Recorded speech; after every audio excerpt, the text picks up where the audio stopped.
Genesis. Genesis 1. In the beginning, when God created the heavens and the earth was a formless void, and darkness covered the face of the deep, while a wind from God swept over the face of the waters. Then God said, "Let there be light." And there was light. And God saw that the light was good. And God separated the light from the darkness. God called the light day, and the darkness he called night. And there was evening, and there was morning, the first day. And God said, "Let there be a dome in the midst of the waters, and let it separate the waters from the waters." So God made the dome, and separated the waters that were under the dome from the waters that were above the dome. And it was so. God called the dome sky. And there was evening, and there was morning, the second day. And God said, "Let the waters under the sky be gathered together into one place, and let the dry land appear." And it was so. God called the dry land earth, and the waters that were gathered together he called seas. And God saw that it was good. Then God said, "Let the earth put forth vegetation, plants yielding seed, and fruit trees of every kind on earth that bear fruit with the seed in it." And it was so. The earth brought forth vegetation, plants yielding seed of every kind, and trees of every kind bearing fruit with the seed in it. And God saw that it was good. And there was evening, and there was morning, the third day. And God said, "Let there be lights in the dome of the sky to separate the day from the night, and let them be for signs and for seasons and for days and years. And let them be lights in the dome of the sky to give light upon the earth." And it was so. God made the two great lights, the greater light to rule the day, and the lesser light to rule the night, and the stars. God set them in the dome of the sky to give light upon the earth, to rule over the day and over the night, and to separate the light from the darkness. And God saw that it was good. And there was evening, and there was morning, the fourth day. And God said, "Let the waters bring forth swarms of living creatures, and let birds fly above the earth across the dome of the sky." So God created the great sea monsters and every living creature that moves of every kind, with which the waters swarm, and every winged bird of every kind. And God saw that it was good. God blessed them, saying, "Be fruitful and multiply, and fill the waters in the seas, and let birds multiply on the earth." And there was evening, and there was morning, the fifth day. And God said, "Let the earth bring forth living creatures of every kind, cattle and creeping things, and wild animals of the earth of every kind."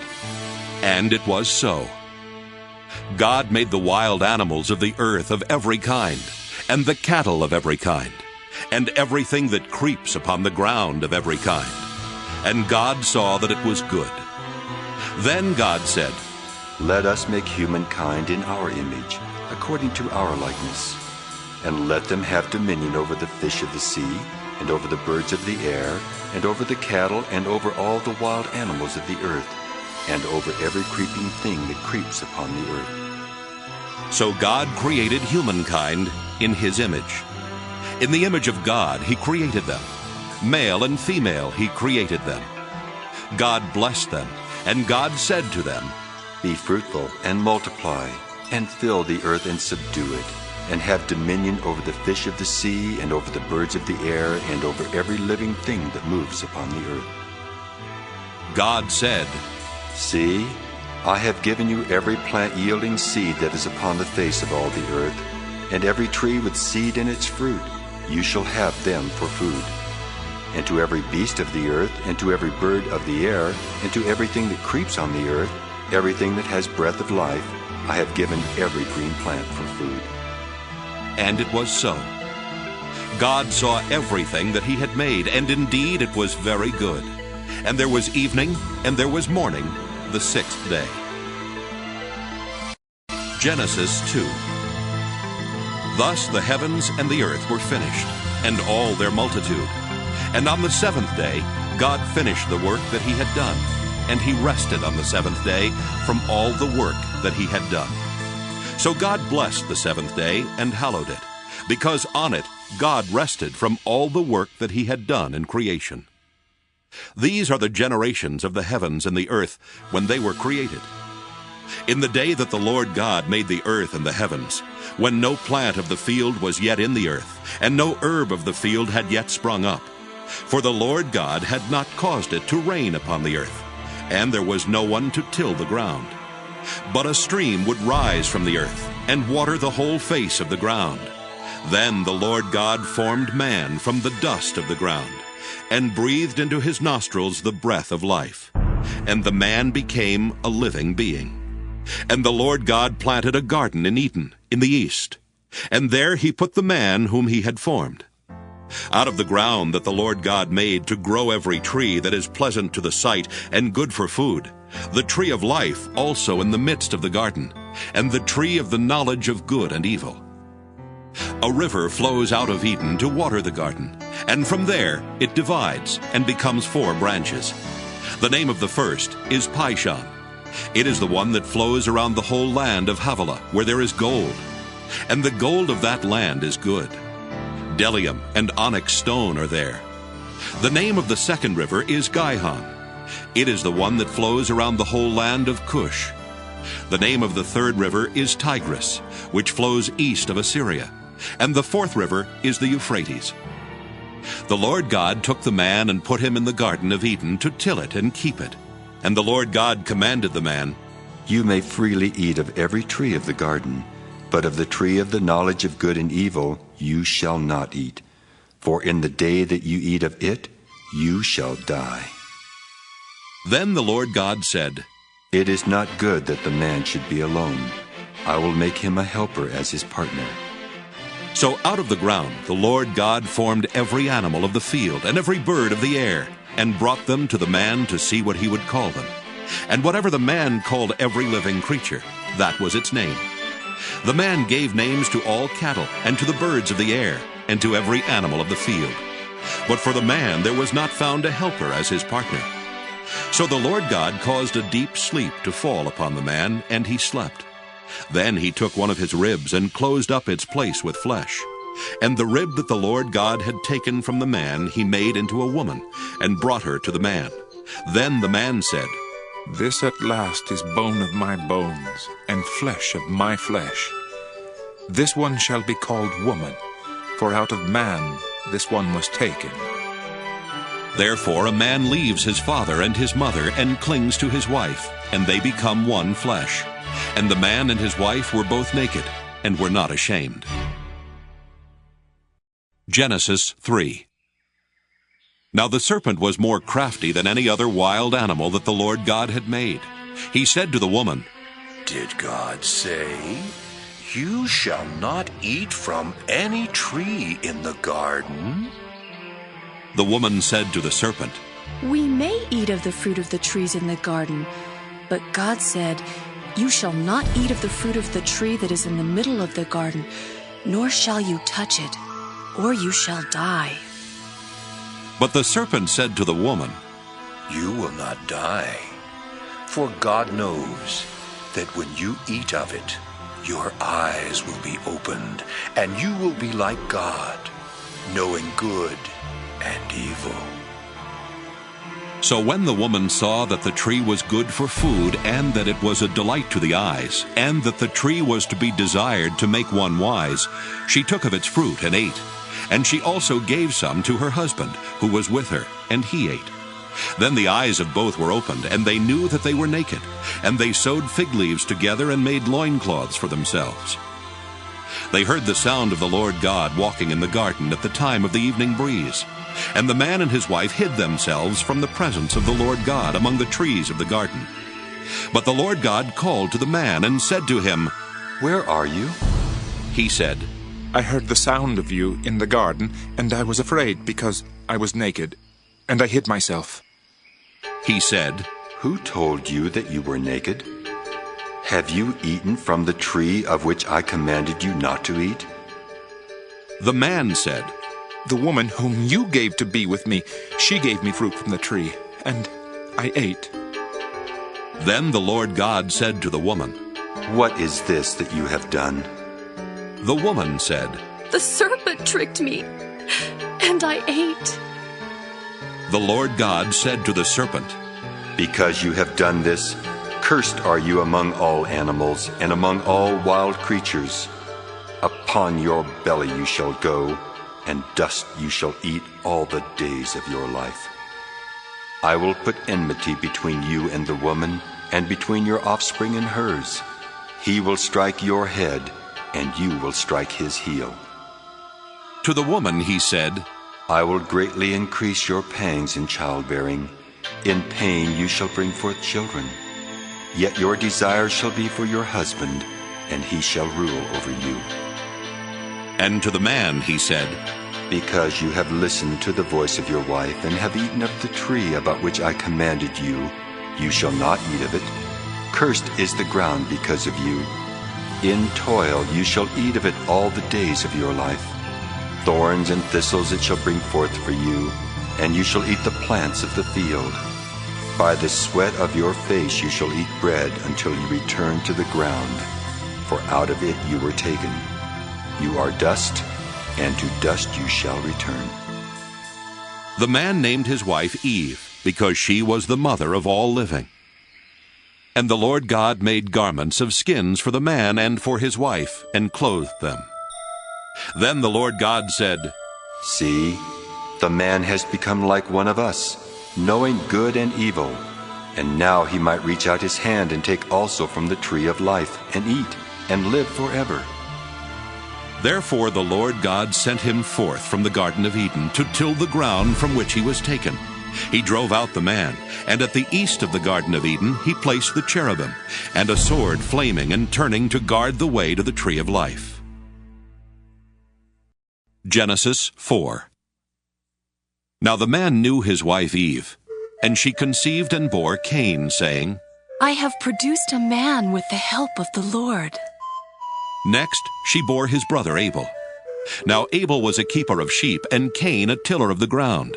In the course of time Cain brought to the Lord an offering of the fruit of the ground, and Abel for his part brought of the firstlings of his flock, their fat portions.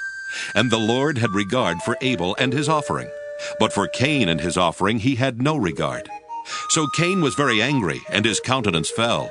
The Lord said to Cain, Why are you angry, and why has your countenance fallen? If you do well, will you not be accepted? And if you do not do well, sin is lurking at the door. Its desire is for you, but you must master it. Cain said to his brother Abel, Let us go out to the field. And when they were in the field, Cain rose up against his brother Abel and killed him. Then the Lord said to Cain, Where is your brother Abel? He said, I do not know. Am I my brother's keeper? And the Lord said, What have you done? Listen, your brother's blood is crying out to me from the ground. And now you are cursed from the ground, which has opened its mouth to receive your brother's blood from your hand. When you till the ground, it will no longer yield to you its strength. You will be a fugitive and a wanderer on the earth.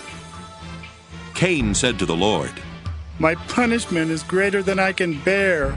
Today you have driven me away from the soil, and I shall be hidden from your face. I shall be a fugitive and a wanderer on the earth, and anyone who meets me may kill me. Then the Lord said to him, Not so. Whoever kills Cain will suffer a sevenfold vengeance. And the Lord put a mark on Cain, so that no one who came upon him would kill him. Then Cain went away from the presence of the Lord and settled in the land of Nod, east of Eden. Cain knew his wife, and she conceived and bore Enoch. And he built a city and named it Enoch after his son Enoch. To Enoch was born Irad, and Irad was the father of Mehujael, and Mehujael the father of Methushael, and Methushael the father of Lamech. Lamech took 2 wives. The name of the one was Adah, and the name of the other Zillah. Adah bore Jabal. He was the ancestor of those who live in tents and have livestock. His brother's name was Jubal. He was the ancestor of all those who play the lyre and pipe. Zillah bore Tubal-Cain, who made all kinds of bronze and iron tools. The sister of Tubal-Cain was Naamah. Lamech said to his wives, Ada and Zillah, hear my voice. You wives of Lamech, listen to what I say. I have killed a man for wounding me, a young man for striking me. If Cain is avenged sevenfold, truly Lamech 77-fold.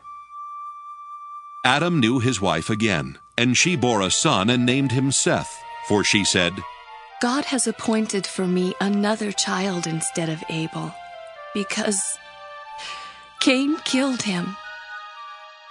To Seth also a son was born, and he named him Enosh. At that time people began to invoke the name of the Lord. Genesis 5. This is the list of the descendants of Adam. When God created humankind, he made them in the likeness of God. Male and female he created them, and he blessed them and named them humankind when they were created. When Adam had lived 130 years, he became the father of a son in his likeness, according to his image, and named him Seth. The days of Adam after he became the father of Seth were 800 years, and he had other sons and daughters. Thus all the days that Adam lived were 930 years, and he died. When Seth had lived 105 years, he became the father of Enosh. Seth lived after the birth of Enosh 807 years, and had other sons and daughters. Thus all the days of Seth were 912 years, and he died. When Enosh had lived 90 years, he became the father of Kenan. Enosh lived after the birth of Kenan 815 years, and had other sons and daughters. Thus all the days of Enosh were 905 years, and he died. When Kenan had lived 70 years, he became the father of Mahalalel.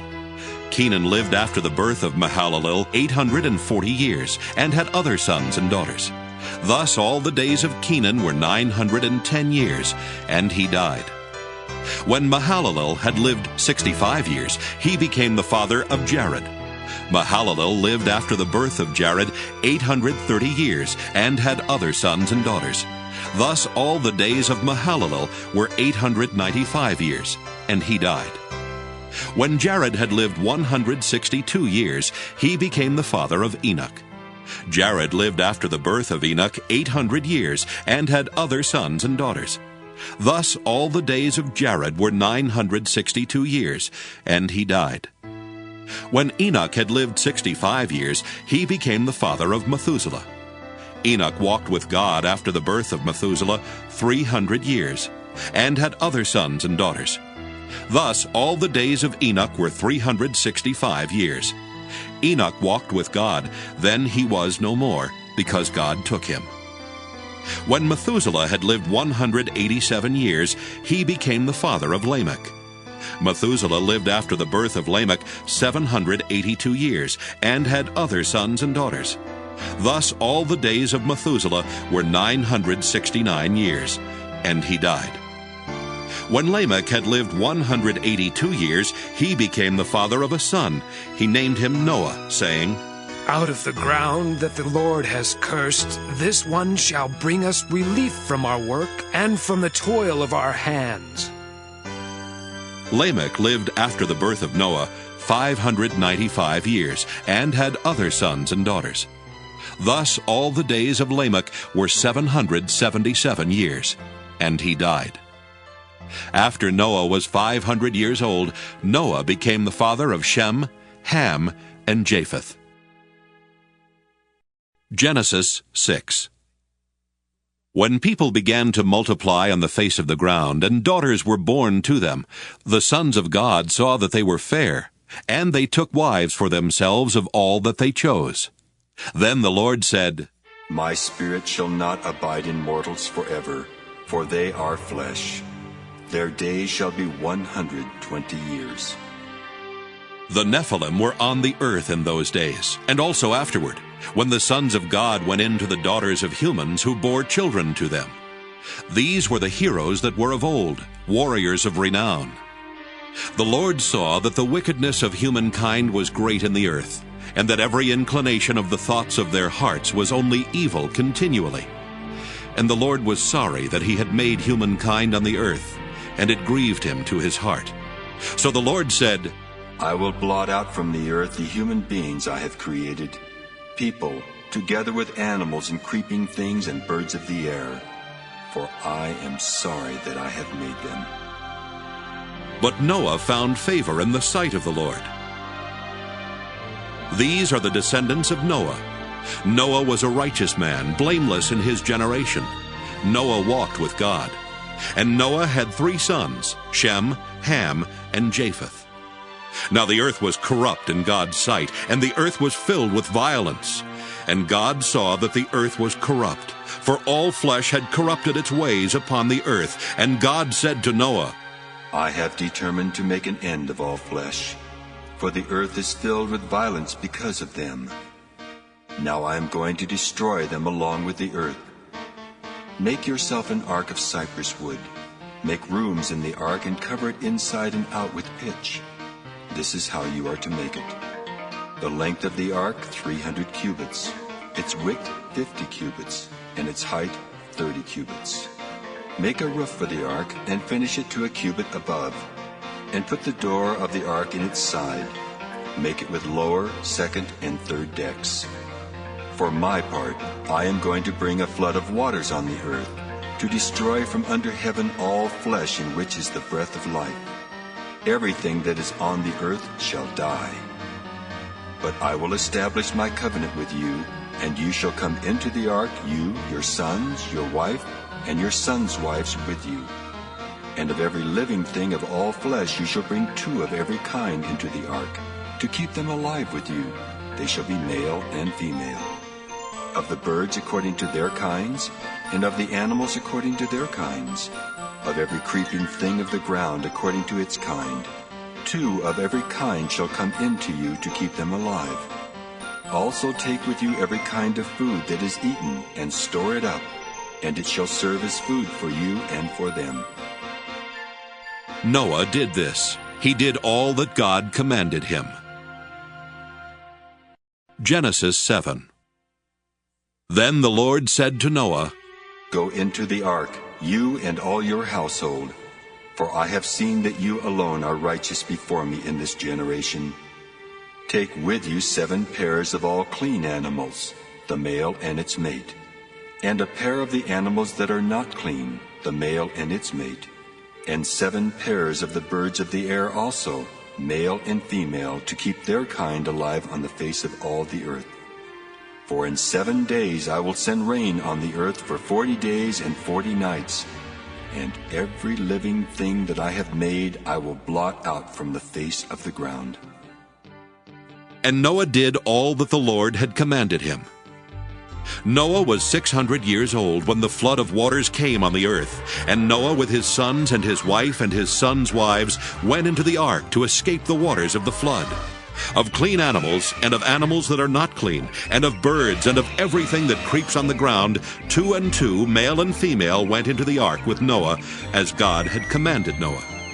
And after 7 days, the waters of the flood came on the earth. In the 600th year of Noah's life, in the 2nd month, on the 17th day of the month, on that day all the fountains of the great deep burst forth, and the windows of the heavens were opened. The rain fell on the earth 40 days and 40 nights. On the very same day, Noah with his sons Shem and Ham and Japheth, and Noah's wife, and the 3 wives of his sons entered the ark. They and every wild animal of every kind, and all domestic animals of every kind, and every creeping thing that creeps on the earth, and every bird of every kind, every bird, every winged creature. They went into the ark with Noah, 2 and 2 of all flesh, in which there was the breath of life. And those that entered, male and female of all flesh, went in as God had commanded him, and the Lord shut him in. The flood continued 40 days on the earth, and the waters increased and bore up the ark, and it rose high above the earth. The waters swelled and increased greatly on the earth, and the ark floated on the face of the waters. The waters swelled so mightily on the earth that all the high mountains under the whole heaven were covered. The waters swelled above the mountains, covering them 15 cubits deep. And all flesh died that moved on the earth, birds, domestic animals, wild animals, all swarming creatures that swarm on the earth, and all human beings. Everything on dry land in whose nostrils was the breath of life died. He blotted out every living thing that was on the face of the ground, human beings and animals and creeping things and birds of the air. They were blotted out from the earth. Only Noah was left, and those that were with him in the ark. And the waters swelled on the earth for 150 days. Genesis 8. But God remembered Noah, and all the wild animals and all the domestic animals that were with him in the ark. And God made a wind blow over the earth, and the waters subsided. The fountains of the deep and the windows of the heavens were closed. The rain from the heavens was restrained, and the waters gradually receded from the earth. At the end of 150 days, the waters had abated. And in the 7th month, on the 17th day of the month, the ark came to rest on the mountains of Ararat. The waters continued to abate until the 10th month. In the 10th month, on the 1st day of the month, the tops of the mountains appeared. At the end of 40 days, Noah opened the window of the ark that he had made, and sent out the raven. And it went to and fro until the waters were dried up from the earth. Then he sent out the dove from him, to see if the waters had subsided from the face of the ground. But the dove found no place to set its foot, and it returned to him to the ark. For the waters were still on the face of the whole earth. So he put out his hand and took it and brought it into the ark with him. He waited another 7 days, and again he sent out the dove from the ark. And the dove came back to him in the evening, and there in its beak was a freshly plucked olive leaf. So Noah knew that the waters had subsided from the earth. Then he waited another 7 days, and sent out the dove, and it did not return to him any more. In the 601st year, in the 1st month, the 1st day of the month, the waters were dried up from the earth. And Noah removed the covering of the ark, and looked, and saw that the face of the ground was drying. In the 2nd month, on the 27th day of the month, the earth was dry. Then God said to Noah, Go out of the ark, you and your wife and your sons wives with you. Bring out with you every living thing that is with you of all flesh, birds and animals and every creeping thing that creeps on the earth, so that they may abound on the earth and be fruitful and multiply on the earth. So Noah went out with his sons and his wife and his sons' wives, and every animal, every creeping thing, and every bird, everything that moves on the earth, went out of the ark by families. Then Noah built an altar to the Lord, and took of every clean animal and of every clean bird, and offered burnt offerings on the altar. And when the Lord smelled the pleasing odor, the Lord said in his heart, I will never again curse the ground because of humankind. For the inclination of the human heart is evil from youth. Nor will I ever again destroy every living creature as I have done.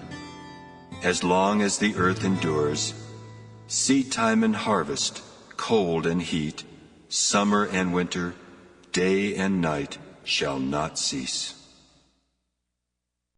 Genesis 9. God blessed Noah and his sons, and said to them, Be fruitful and multiply and fill the earth.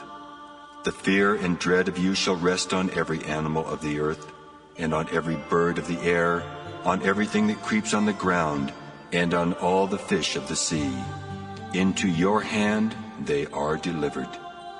Every moving thing that lives shall be food for you, and just as I gave you the green plants, I give you everything. Only you shall not eat flesh with its life, that is, its blood. For your own lifeblood I will surely require a reckoning. From every animal I will require it, and from human beings. Each one for the blood of another I will require a reckoning for human life. Whoever sheds the blood of a human, by a human shall that person's blood be shed. For in his own image God made humankind. And you, be fruitful and multiply, abound on the earth and multiply in it.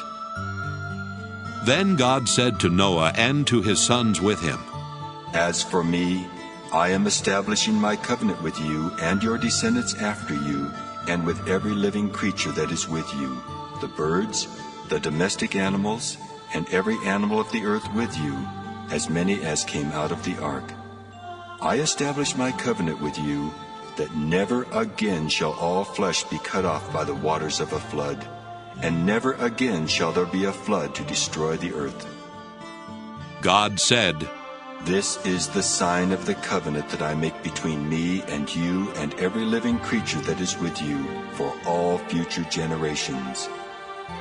I have set my bow in the clouds, and it shall be a sign of the covenant between me and the earth. When I bring clouds over the earth, and the bow is seen in the clouds, I will remember my covenant that is between me and you and every living creature of all flesh, and the waters shall never again become a flood to destroy all flesh. When the bow is in the clouds, I will see it, and remember the everlasting covenant between God and every living creature of all flesh that is on the earth. God said to Noah, This is the sign of the covenant that I have established between me and all the flesh that is on the earth. The sons of Noah who went out of the ark were Shem, Ham, and Japheth. Ham was the father of Canaan. These three were the sons of Noah, and from these the whole earth was peopled. Noah, a man of the soil, was the first to plant a vineyard. He drank some of the wine and became drunk, and he lay uncovered in his tent. And Ham, the father of Canaan, saw the nakedness of his father, and told his two brothers outside. Then Shem and Japheth took a garment, laid it on both their shoulders, and walked backward, and covered the nakedness of their father. Their faces were turned away, and they did not see their father's nakedness. When Noah awoke from his wine, and knew what his youngest son had done to him, he said, Cursed be Canaan! Lowest of slaves shall he be to his brothers. He also said, Blessed by the Lord my God be Shem, and let Canaan be his slave. May God make space for Japheth, and let him live in the tents of Shem, and let Canaan be his slave. After the flood, Noah lived 350 years. All the days of Noah were 950 years, and he died. Genesis 10. These are the descendants of Noah's sons, Shem, Ham, and Japheth. Children were born to them after the flood. The descendants of Japheth: Gomer, Magog, Madai, Javan, Tubal, Meshech, and Tyrus. The descendants of Gomer: Ashkenaz, Riphath, and Togarmah. The descendants of Javan: Elisha, Tarshish, Kittim, and Rodanim. From these the coastland peoples spread. These are the descendants of Japheth in their lands with their own language by their families in their nations. The descendants of Ham: Cush, Egypt, Put, and Canaan. The descendants of Cush: Seba, Havilah, Sabta, Raamah, and Sabteka. The descendants of Raamah: Sheba and Dedan. Cush became the father of Nimrod. He was the first on earth to become a mighty warrior. He was a mighty hunter before the Lord. Therefore it is said, like Nimrod, a mighty hunter before the Lord. The beginning of his kingdom was Babel, Erech, and Akkad, all of them in the land of Shinar. From that land he went into Assyria, and built Nineveh, Rehoboth-ir, Calah, and Resen between Nineveh and Calah, that is the great city. Egypt became the father of Ludum, Anamim, Lehabim, Naphtuhim, Pathrusim, Casluhim, and Caphtorim, from which the Philistines come. Canaan became the father of Sidon, his firstborn, and Heth, and the Jebusites, the Amorites, the Girgashites, the Hivites, the Arkites, the Sinites, the Arvadites, the Zemarites, and the Hamathites. Afterward the families of the Canaanites spread abroad, and the territory of the Canaanites extended from Sidon in the direction of Gerar, as far as Gaza, and in the direction of Sodom, Gomorrah, Admah, and Zeboim, as far as Lasha. These are the descendants of Ham, by their families, their languages, their lands, and their nations. To Shem also, the father of all the children of Eber, the elder brother of Japheth, children were born. The descendants of Shem: Elam, Asher, Arpachshad, Lud, and Aram. The descendants of Aram: Uz, Hul, Gether, and Mash. Arpachshad became the father of Shelah, and Shelah became the father of Eber. To Eber were born 2 sons. The name of the one was Peleg, for in his days the earth was divided, and his brother's name was Joktan. Joktan became the father of Almodad, Sheleph, Hazarmaveth, Jireh, Hadoram, Uzal, Diklah, Obal, Abimael, Sheba, Ophir, Havilah, and Jobab. All these were the descendants of Joktan. The territory in which they lived extended from Mesha in the direction of Sephir, the hill country of the east. These are the descendants of Shem, by their families, their languages, their lands, and their nations. These are the families of Noah's sons, according to their genealogies, in their nations, and from these the nations spread abroad on the earth after the flood. Genesis 11. Now the whole earth had one language and the same words. And as they migrated from the east, they came upon a plain in the land of Shinar and settled there. And they said to one another, Come, let us make bricks and burn them thoroughly. And they had brick for stone and bitumen for mortar. Then they said, Come, let us build ourselves a city and a tower with its top in the heavens, and let us make a name for ourselves. Otherwise we shall be scattered abroad upon the face of the whole earth. The Lord came down to see the city and the tower which mortals had built. And the Lord said, Look, they are one people, and they have all one language, and this is only the beginning of what they will do. Nothing that they propose to do will now be impossible for them. Come, let us go down and confuse their language there, so that they will not understand one another's speech. So the Lord scattered them abroad from there over the face of all the earth, and they left off building the city. Therefore it was called Babel, because there the Lord confused the language of all the earth. And from there the Lord scattered them abroad over the face of all the earth. These are the descendants of Shem. When Shem was 100 years old, he became the father of Arpachshad, 2 years after the flood. And Shem lived after the birth of Arpachshad 500 years, and had other sons and daughters. When Arpachshad had lived 35 years, he became the father of Shelah. And Arpachshad lived after the birth of Shelah 403 years, and had other sons and daughters. When Shelah had lived 30 years, he became the father of Eber. And Shelah lived after the birth of Eber 403 years, and had other sons and daughters. When Eber had lived 34 years, he became the father of Peleg. And Eber lived after the birth of Peleg 430 years, and had other sons and daughters. When Peleg had lived 30 years, he became the father of Reu. And Peleg lived after the birth of Reu 209 years, and had other sons and daughters. When Reu had lived 32 years, he became the father of Sirach. And Reu lived after the birth of Sirach 207 years, and had other sons and daughters. When Sirach had lived 30 years, he became the father of Nahor. And Sirach lived after the birth of Nahor 200 years, and had other sons and daughters.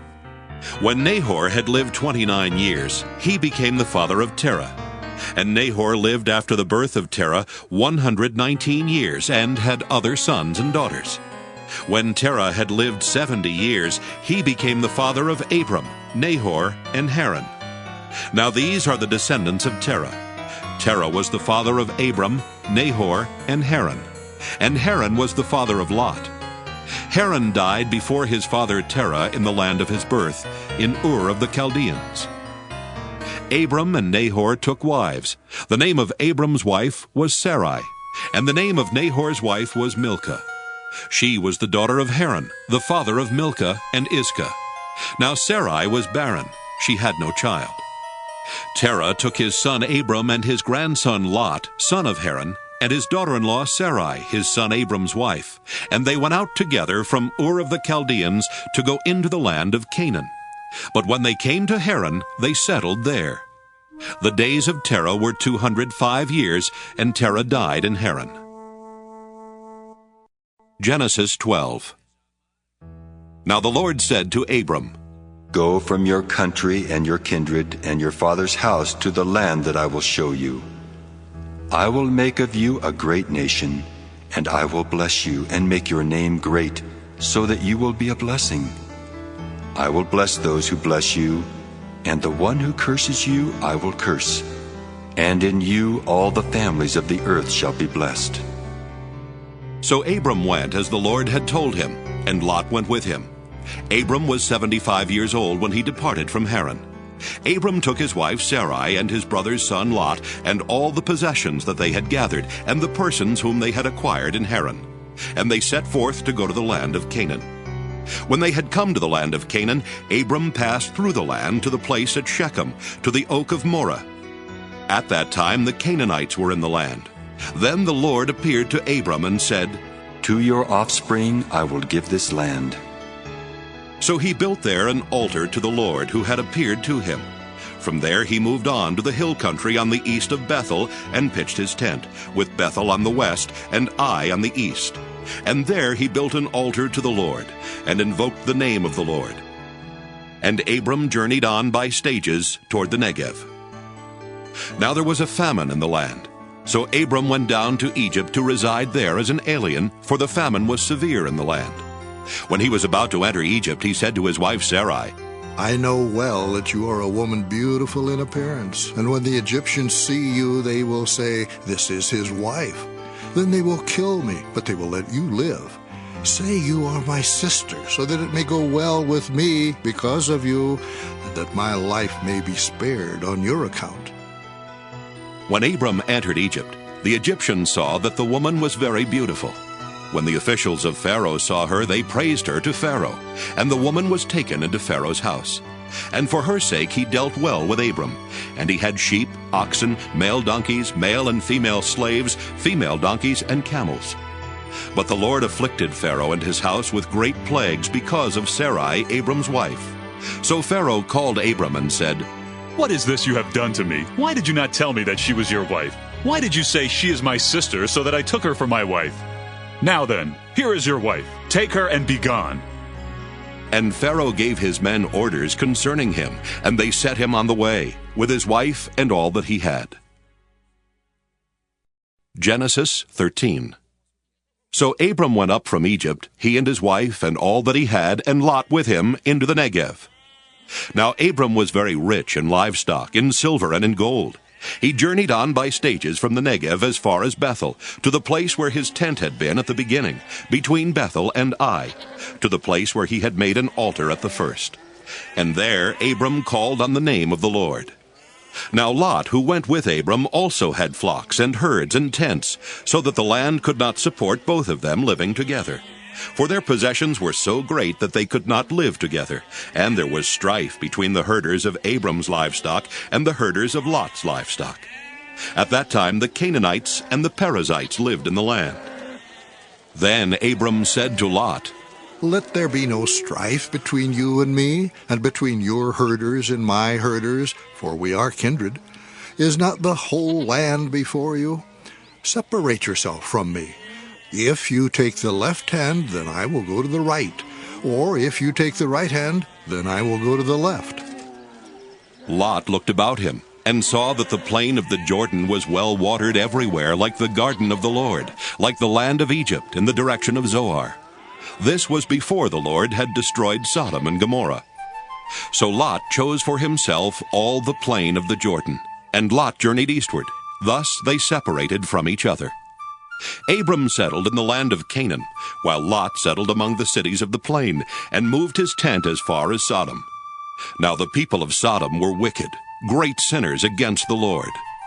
The Lord said to Abram after Lot had separated from him, Raise your eyes now, and look from the place where you are, northward and southward and eastward and westward.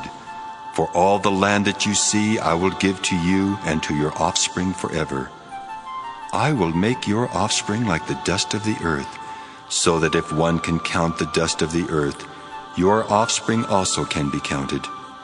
Rise up, walk through the length and the breadth of the land, for I will give it to you. So Abram moved his tent, and came and settled by the oaks of Mamre, which are at Hebron, and there he built an altar to the Lord. Genesis 14. In the days of King Amraphel of Shinar, King Arioch of Elasar, King Kedorlaomer of Elam, and King Tidal of Goyim, these kings made war with King Bera of Sodom, King Bersha of Gomorrah, King Shinab of Admah, King Shemeber of Zeboim, and the king of Bela, that is Zoar. All these joined forces in the valley of Siddim, that is the Dead Sea. 12 years they had served Kedorlaomer, but in the 13th year they rebelled.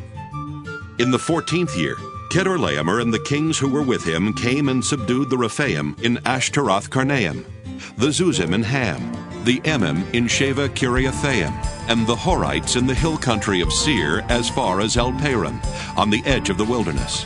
Then they turned back and came to En-Mishpat, that is Kadesh, and subdued all the country of the Amalekites, and also the Amorites, who lived in Hazanon Tamar. Then the king of Sodom, the king of Gomorrah, the king of Admah, the king of Zeboim, and the king of Bela, that is Zoar, went out and they joined battle in the valley of Siddim with King Kedorlaomer of Elam, King Tidal of Goyim, King Amraphel of Shinar, and King Arioch of Elasar, 4 kings against 5. Now the valley of Siddim was full of bitumen pits, and as the kings of Sodom and Gomorrah fled, some fell into them, and the rest fled to the hill country. So the enemy took all the goods of Sodom and Gomorrah, and all their provisions, and went their way. They also took Lot, the son of Abram's brother, who lived in Sodom, and his goods, and departed. Then one who had escaped came and told Abram the Hebrew, who was living by the oaks of Mamre the Amorite, brother of Eshcol, and of Aner. These were allies of Abram. When Abram heard that his nephew had been taken captive, he led forth his trained men, born in his house, 318 of them, and went in pursuit as far as Dan. He divided his forces against them by night, he and his servants, and routed them and pursued them to Hobah, north of Damascus. Then he brought back all the goods, and also brought back his nephew Lot with his goods, and the women and the people. After his return from the defeat of Kedorlaomer and the kings who were with him, the king of Sodom went out to meet him at the valley of Sheva, that is the king's valley. And King Melchizedek of Salem brought out bread and wine. He was priest of God Most High. He blessed him and said, Blessed be Abram by God Most High, maker of heaven and earth. And blessed be God Most High, who has delivered your enemies into your hand. And Abram gave him 1/10 of everything. Then the king of Sodom said to Abram, Give me the persons, but take the goods for yourself. But Abram said to the king of Sodom, I have sworn to the Lord God Most High, maker of heaven and earth, that I would not take a thread or a sandal thong or anything that is yours, so that you might not say, I have made Abram rich. I will take nothing but what the young men have eaten, and the share of the men who went with me, Aner, Eshcol, and Mamre, let them take their share. Genesis 15. After these things the word of the Lord came to Abram in a vision. Do not be afraid, Abram. I am your shield. Your reward shall be very great. But Abram said, O Lord God, what will you give me? For I continue childless, and the heir of my house is Eliezer of Damascus. And Abram said, You have given me no offspring, and so a slave born in my house is to be my heir. But the word of the Lord came to him. This man shall not be your heir. No one but your very own issue shall be your heir. He brought him outside and said, Look toward the heaven and count the stars, if you are able to count them. Then he said to him, So shall your descendants be. And he believed the Lord, and the Lord reckoned it to him as righteousness. Then he said to him, I am the Lord, who brought you from Ur of the Chaldeans, to give you this land to possess. But he said, O Lord God, how am I to know that I shall possess it? He said to him, Bring me a heifer 3 years old, a female goat 3 years old, a ram 3 years old, a turtle dove, and a young pigeon. He brought him all these and cut them in two, laying each half over against the other. But he did not cut the birds in two. And when birds of prey came down on the carcasses, Abram drove them away. As the sun was going down, a deep sleep fell upon Abram, and a deep and terrifying darkness descended upon him. Then the Lord said to Abram, Know this for certain, that your offspring shall be aliens in a land that is not theirs, and shall be slaves there, and they shall be oppressed for 400 years. But I will bring judgment on the nation that they serve, and afterward they shall come out with great possessions. As for yourself, you shall go to your ancestors in peace. You shall be buried in a good old age. And they shall come back here in the 4th generation, for the iniquity of the Amorites is not yet complete. When the sun had gone down and it was dark, a smoking firepot and a flaming torch passed between these pieces. On that day the Lord made a covenant with Abram, saying, To your descendants I give this land, from the river of Egypt to the great river, the river Euphrates, the land of the Kenites, the Kenizzites, the Cadmonites, the Hittites, the Perizzites, the Rephaim, the Amorites, the Canaanites, the Girgashites, and the Jebusites. Genesis 16. Now Sarai, Abram's wife, bore him no children. She had an Egyptian slave girl whose name was Hagar, and Sarai said to Abram, You see that the Lord has prevented me from bearing children. Go into my slave girl. It may be that I shall obtain children by her. And Abram listened to the voice of Sarai. So after Abram had lived 10 years in the land of Canaan, Sarai, Abram's wife, took Hagar the Egyptian, her slave girl, and gave her to her husband Abram as a wife. He went in to Hagar, and she conceived. And when she saw that she had conceived, she looked with contempt on her mistress. Then Sarai said to Abram, May the wrong done to me be on you. I gave my slave girl to your embrace, and when she saw that she had conceived, she looked on me with contempt. May the Lord judge between you and me. But Abram said to Sarai, Your slave girl is in your power. Do to her as you please. Then Sarai dealt harshly with her, and she ran away from her. The angel of the Lord found her by a spring of water in the wilderness, the spring on the way to Shur. And he said, Hagar, slave girl of Sarai, where have you come from? And where are you going? She said, I am running away from my mistress Sarai. The angel of the Lord said to her, Return to your mistress and submit to her. The angel of the Lord also said to her, I will so greatly multiply your offspring that they cannot be counted for multitude. And the angel of the Lord said to her, Now you have conceived and shall bear a son. You shall call him Ishmael, for the Lord has given heed to your affliction. He shall be a wild ass of a man, with his hand against everyone, and everyone's hand against him, and he shall live at odds with all his kin. So she named the Lord who spoke to her.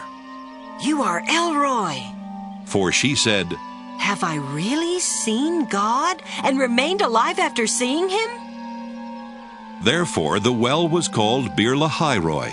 It lies between Kadesh and Bered. Hagar bore Abram a son, and Abram named his son whom Hagar bore Ishmael. Abram was 86 years old when Hagar bore him Ishmael. Genesis 17. When Abram was 99 years old, the Lord appeared to Abram and said to him, I am God Almighty. Walk before me and be blameless, and I will make my covenant between me and you, and will make you exceedingly numerous. Then Abram fell on his face, and God said to him, As for me, this is my covenant with you. You shall be the ancestor of a multitude of nations. No longer shall your name be Abram, but your name shall be Abraham. For I have made you the ancestor of a multitude of nations. I will make you exceedingly fruitful, and I will make nations of you, and kings shall come from you. I will establish my covenant between me and you, and your offspring after you throughout their generations for an everlasting covenant, to be God to you, and to your offspring after you. And I will give to you and to your offspring after you the land where you are now an alien, all the land of Canaan for a perpetual holding, and I will be their God. God said to Abraham, As for you, you shall keep my covenant, you and your offspring after you throughout their generations. This is my covenant which you shall keep between me and you and your offspring after you. Every male among you shall be circumcised. You shall circumcise the flesh of your foreskins, and it shall be a sign of the covenant between me and you. Throughout your generations, every male among you shall be circumcised when he is 8 days old, including the slave born in your house, and the one bought with your money from any foreigner who is not of your offspring. Both the slave born in your house and the one bought with your money must be circumcised. So shall my covenant be in your flesh, an everlasting covenant. Any uncircumcised male who is not circumcised in the flesh of his foreskin shall be cut off from his people. He has broken my covenant. God said to Abraham, As for Sarah your wife, you shall not call her Sarai, but Sarah shall be her name. I will bless her, and moreover I will give you a son by her. I will bless her, and she shall give rise to nations. Kings of peoples shall come from her. Then Abraham fell on his face and laughed, and said to himself, Can a child be born to a man who is 100 years old? Could Sarah, who is 90 years old, bear a child? And Abraham said to God, Oh, that Ishmael might live in your sight. God said, No, but your wife Sarah shall bear you a son, and you shall name him Isaac. I will establish my covenant with him as an everlasting covenant for his offspring after him. As for Ishmael, I have heard you. I will bless him and make him fruitful and exceedingly numerous. He shall be the father of 12 princes, and I will make him a great nation. But my covenant I will establish with Isaac, whom Sarah shall bear to you at this season next year. And when he had finished talking with him, God went up from Abraham. Then Abraham took his son Ishmael, and all the slaves born in his house or bought with his money, every male among the men of Abraham's house, and he circumcised the flesh of their foreskins that very day, as God had said to him. Abraham was 99 years old when he was circumcised in the flesh of his foreskin. And his son Ishmael was 13 years old when he was circumcised in the flesh of his foreskin. That very day Abraham and his son Ishmael were circumcised. And all the men of his house, slaves born in the house, and those bought with money from a foreigner, were circumcised with him. Genesis 18. The Lord appeared to Abraham by the oaks of Mamre, as he sat at the entrance of his tent in the heat of the day. He looked up and saw 3 men standing near him. When he saw them, he ran from the tent entrance to meet them and bowed down to the ground. He said, My Lord, if I find favor with you, do not pass by your servant. Let a little water be brought, and wash your feet, and rest yourselves under the tree. Let me bring a little bread, that you may refresh yourselves, and after that you may pass on, since you have come to your servant. So they said, Do as you have said. And Abraham hastened into the tent to Sarah, and said, Make ready quickly 3 measures of choice flour. Knead it, and make cakes.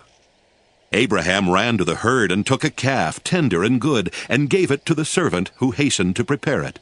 Then he took curds and milk, and the calf that he had prepared, and set it before them, and he stood by them under the tree while they ate. They said to him, Where is your wife Sarah? And he said, There, in the tent. Then one said, I will surely return to you in due season, and your wife Sarah shall have a son. And Sarah was listening at the tent entrance behind him.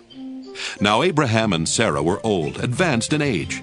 It had ceased to be with Sarah after the manner of women. So Sarah laughed to herself, saying, After I have grown old, and my husband is old, shall I have pleasure?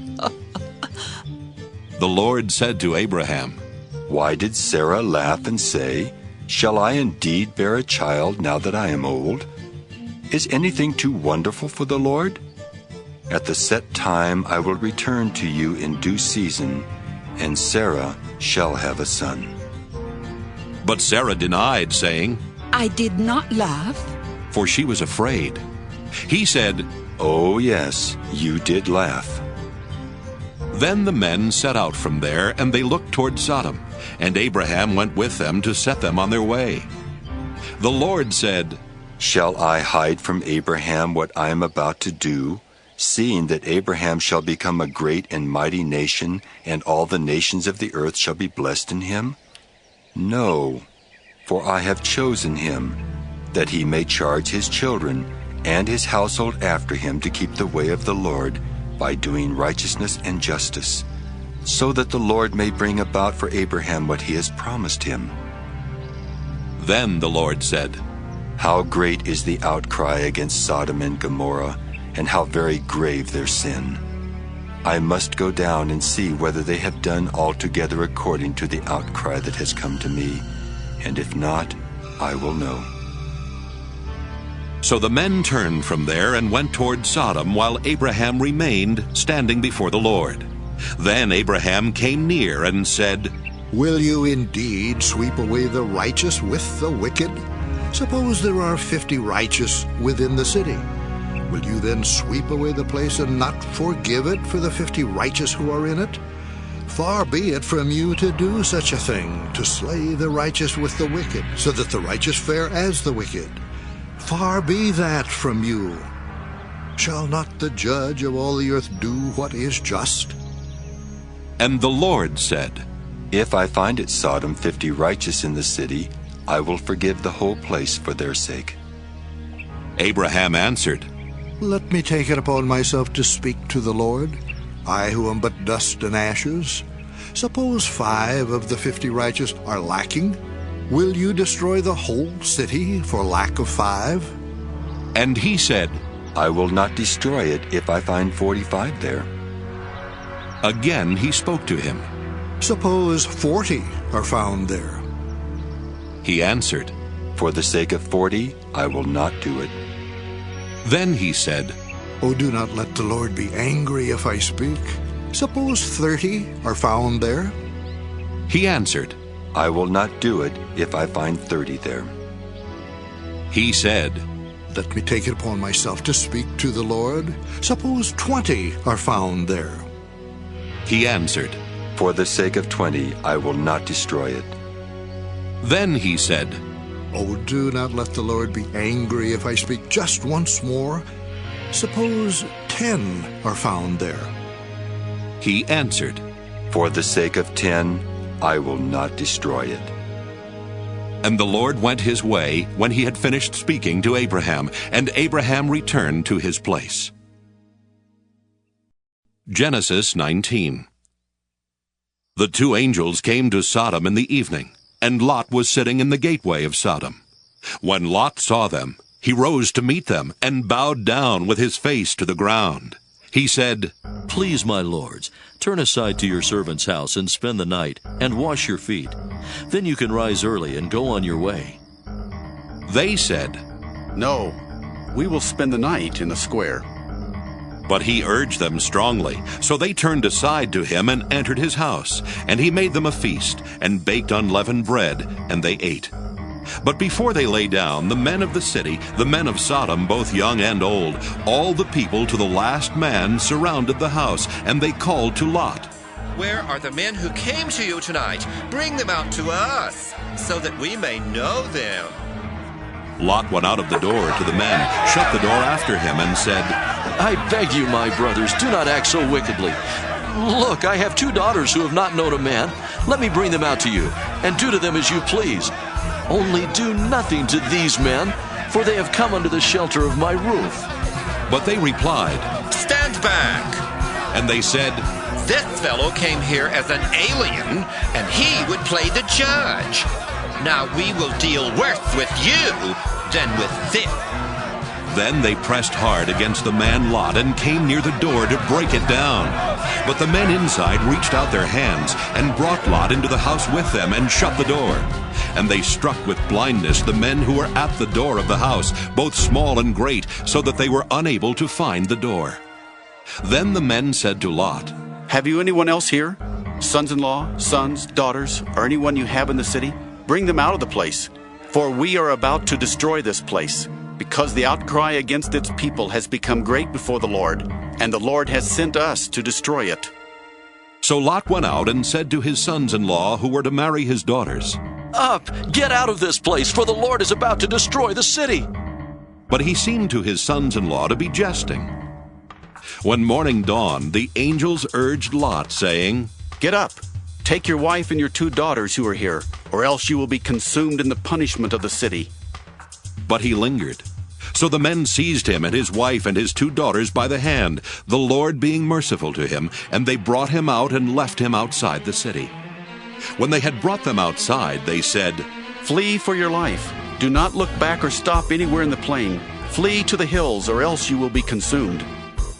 And Lot said to them, Oh no, my lords, your servant has found favor with you, and you have shown me great kindness in saving my life. But I cannot flee to the hills, for fear the disaster will overtake me and I die. Look, that city is near enough to flee to, and it's a little one. Let me escape there. Is it not a little one? And my life will be saved. He said to him, Very well, I grant you this favor too, and will not overthrow the city of which you have spoken. Hurry, escape there, for I can do nothing until you arrive there. Therefore the city was called Zoar. The sun had risen on the earth when Lot came to Zoar.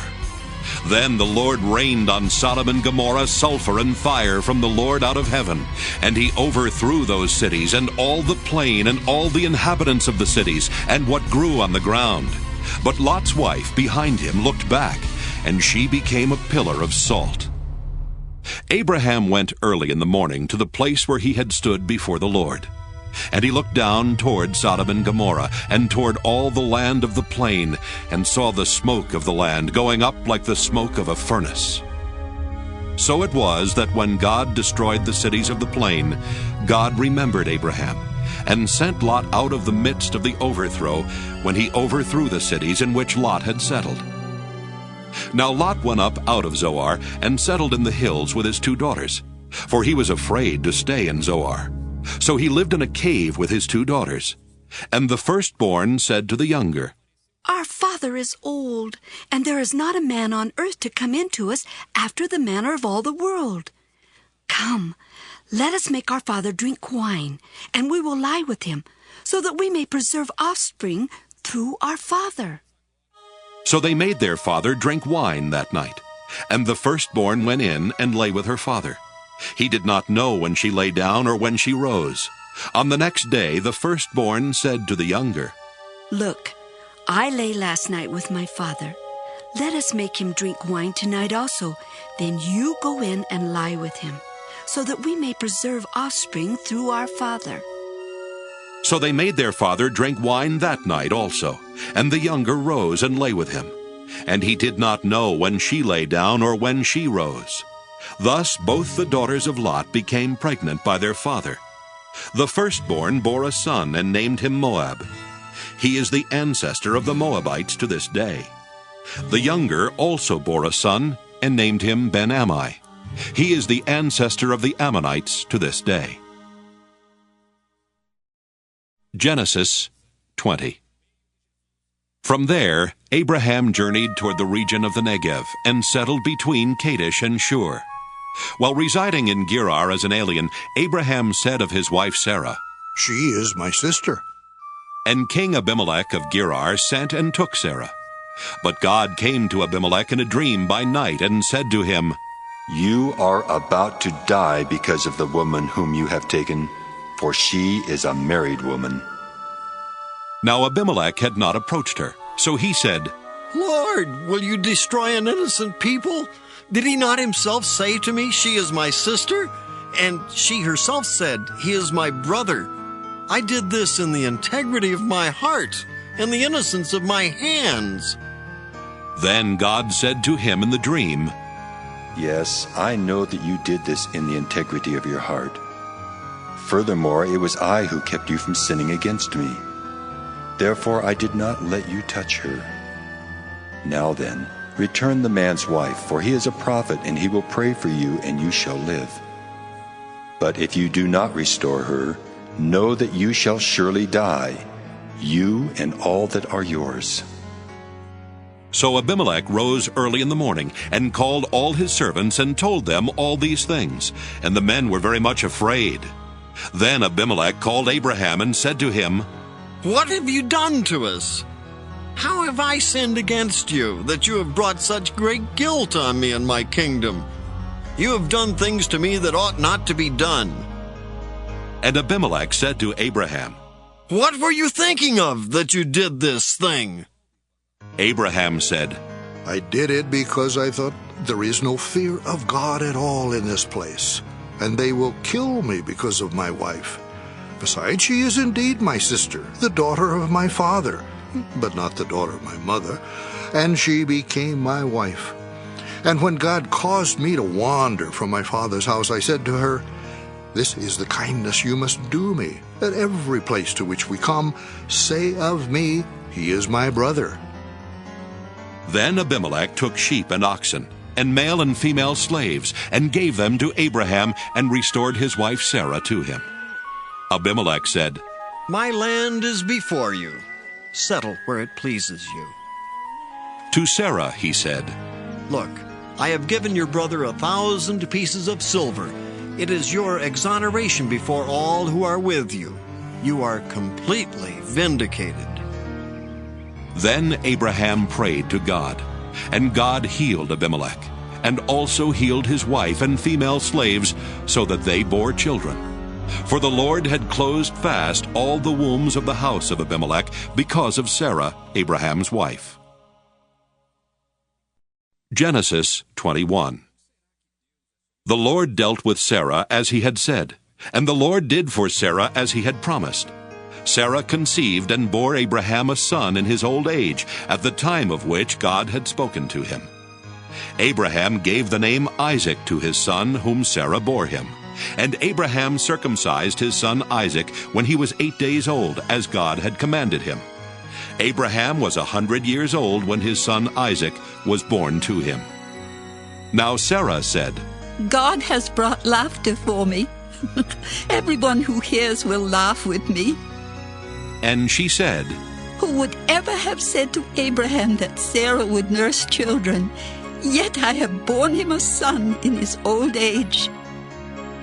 The child grew and was weaned, and Abraham made a great feast on the day that Isaac was weaned.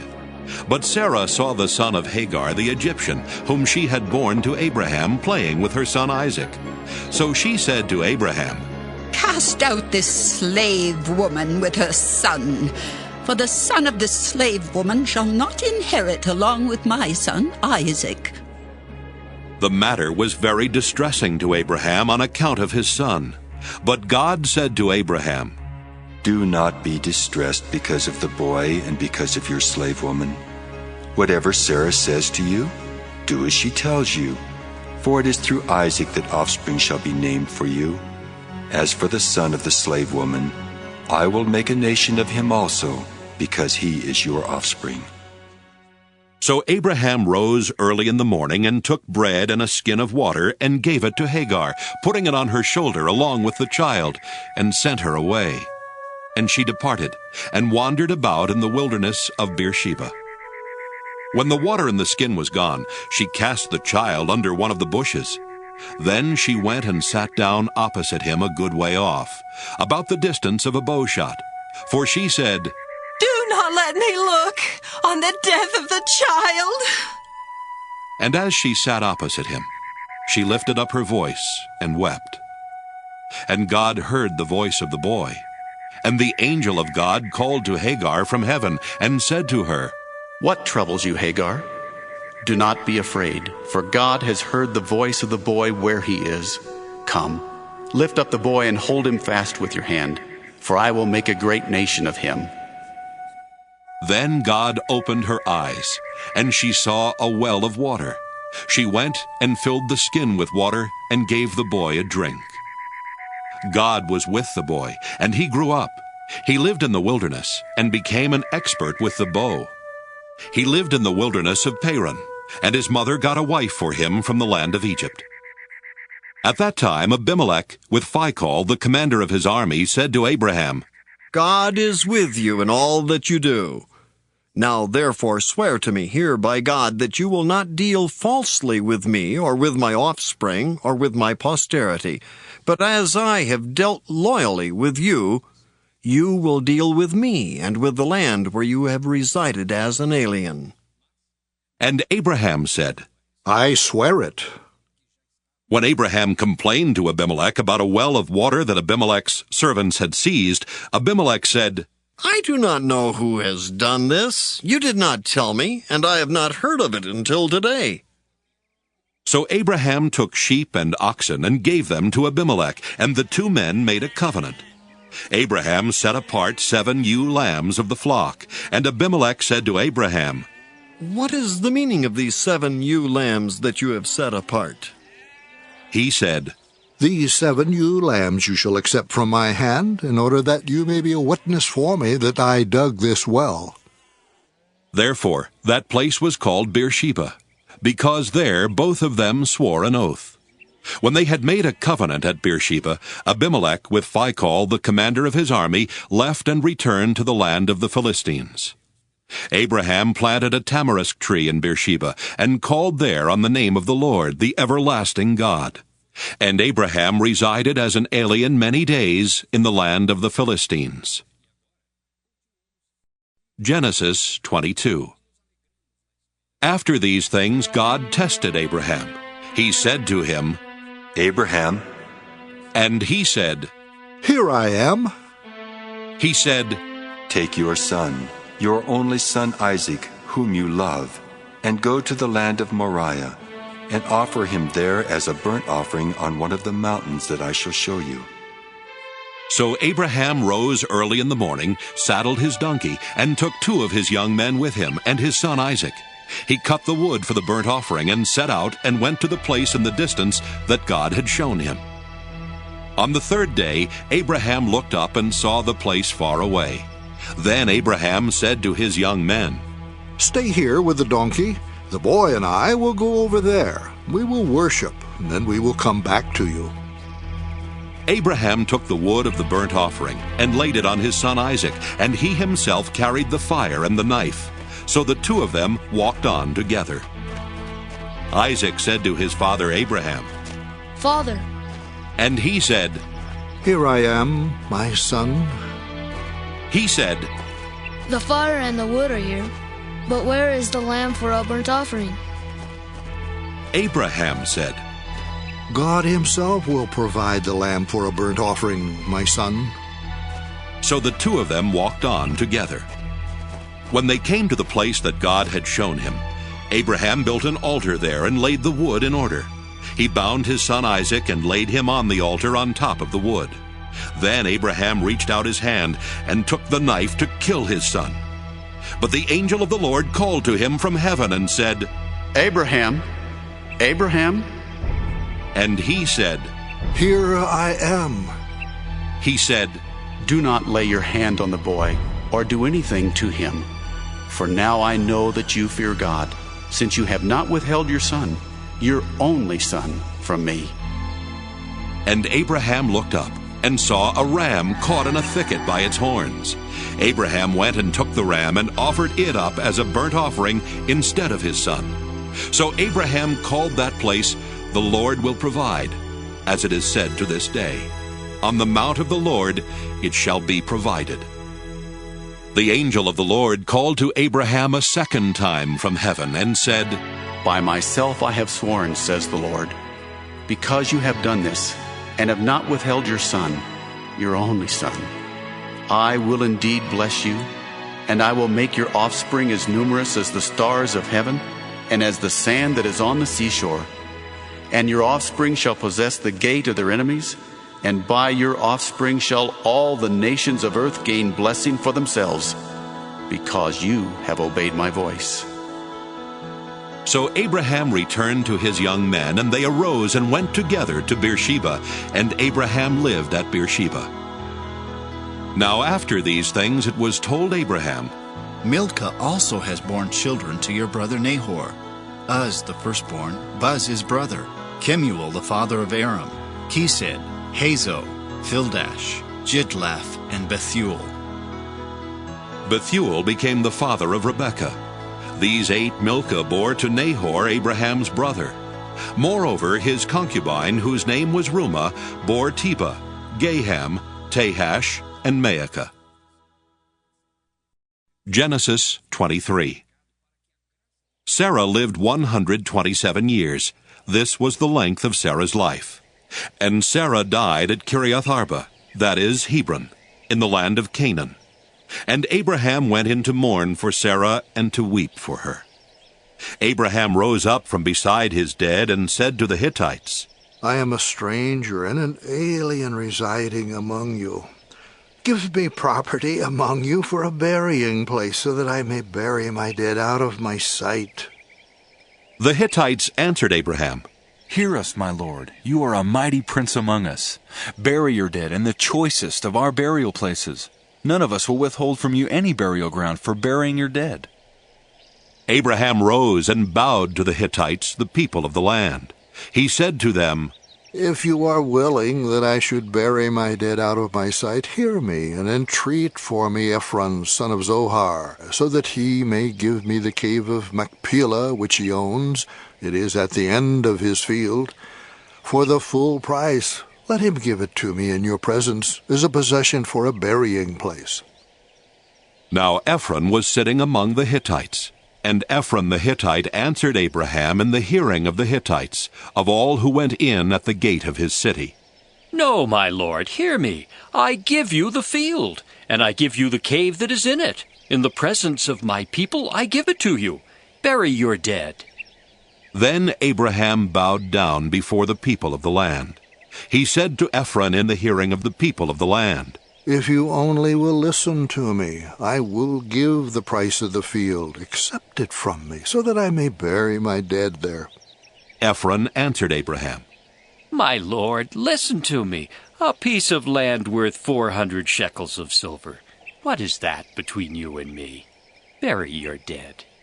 Abraham agreed with Ephron, and Abraham weighed out for Ephron the silver that he had named in the hearing of the Hittites, 400 shekels of silver, according to the weights current among the merchants. So the field of Ephron in Machpelah, which was to the east of Mamre, the field with the cave that was in it, and all the trees that were in the field throughout its whole area, passed to Abraham as a possession in the presence of the Hittites, in the presence of all who went in at the gate of his city. After this, Abraham buried Sarah his wife in the cave of the field at Machpelah facing Mamre, that is Hebron, in the land of Canaan. The field and the cave that is in it passed from the Hittites into Abraham's possession as a burying place.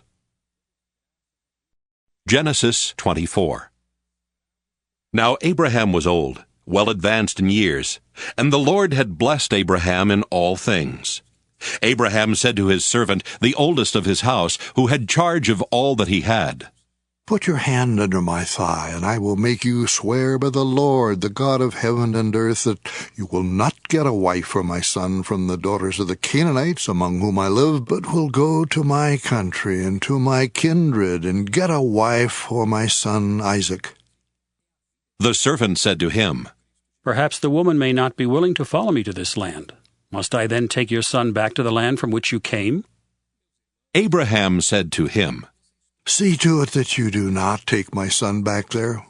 The Lord, the God of heaven, who took me from my father's house and from the land of my birth, and who spoke to me and swore to me, To your offspring I will give this land.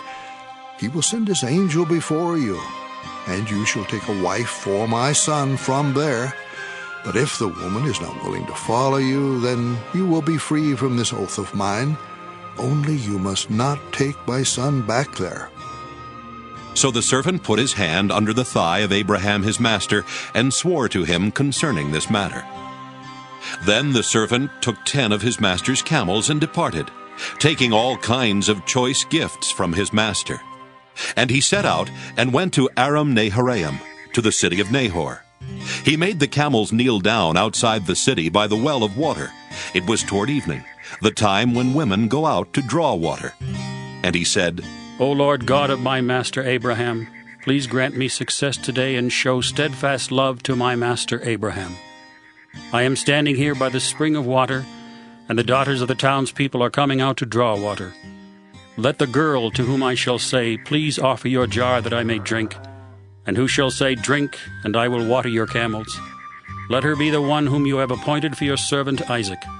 By this I shall know that you have shown steadfast love to my master." Before he had finished speaking, there was Rebekah, who was born to Bethuel, son of Milcah, the wife of Nahor, Abraham's brother, coming out with her water jar on her shoulder. The girl was very fair to look upon, a virgin whom no man had known.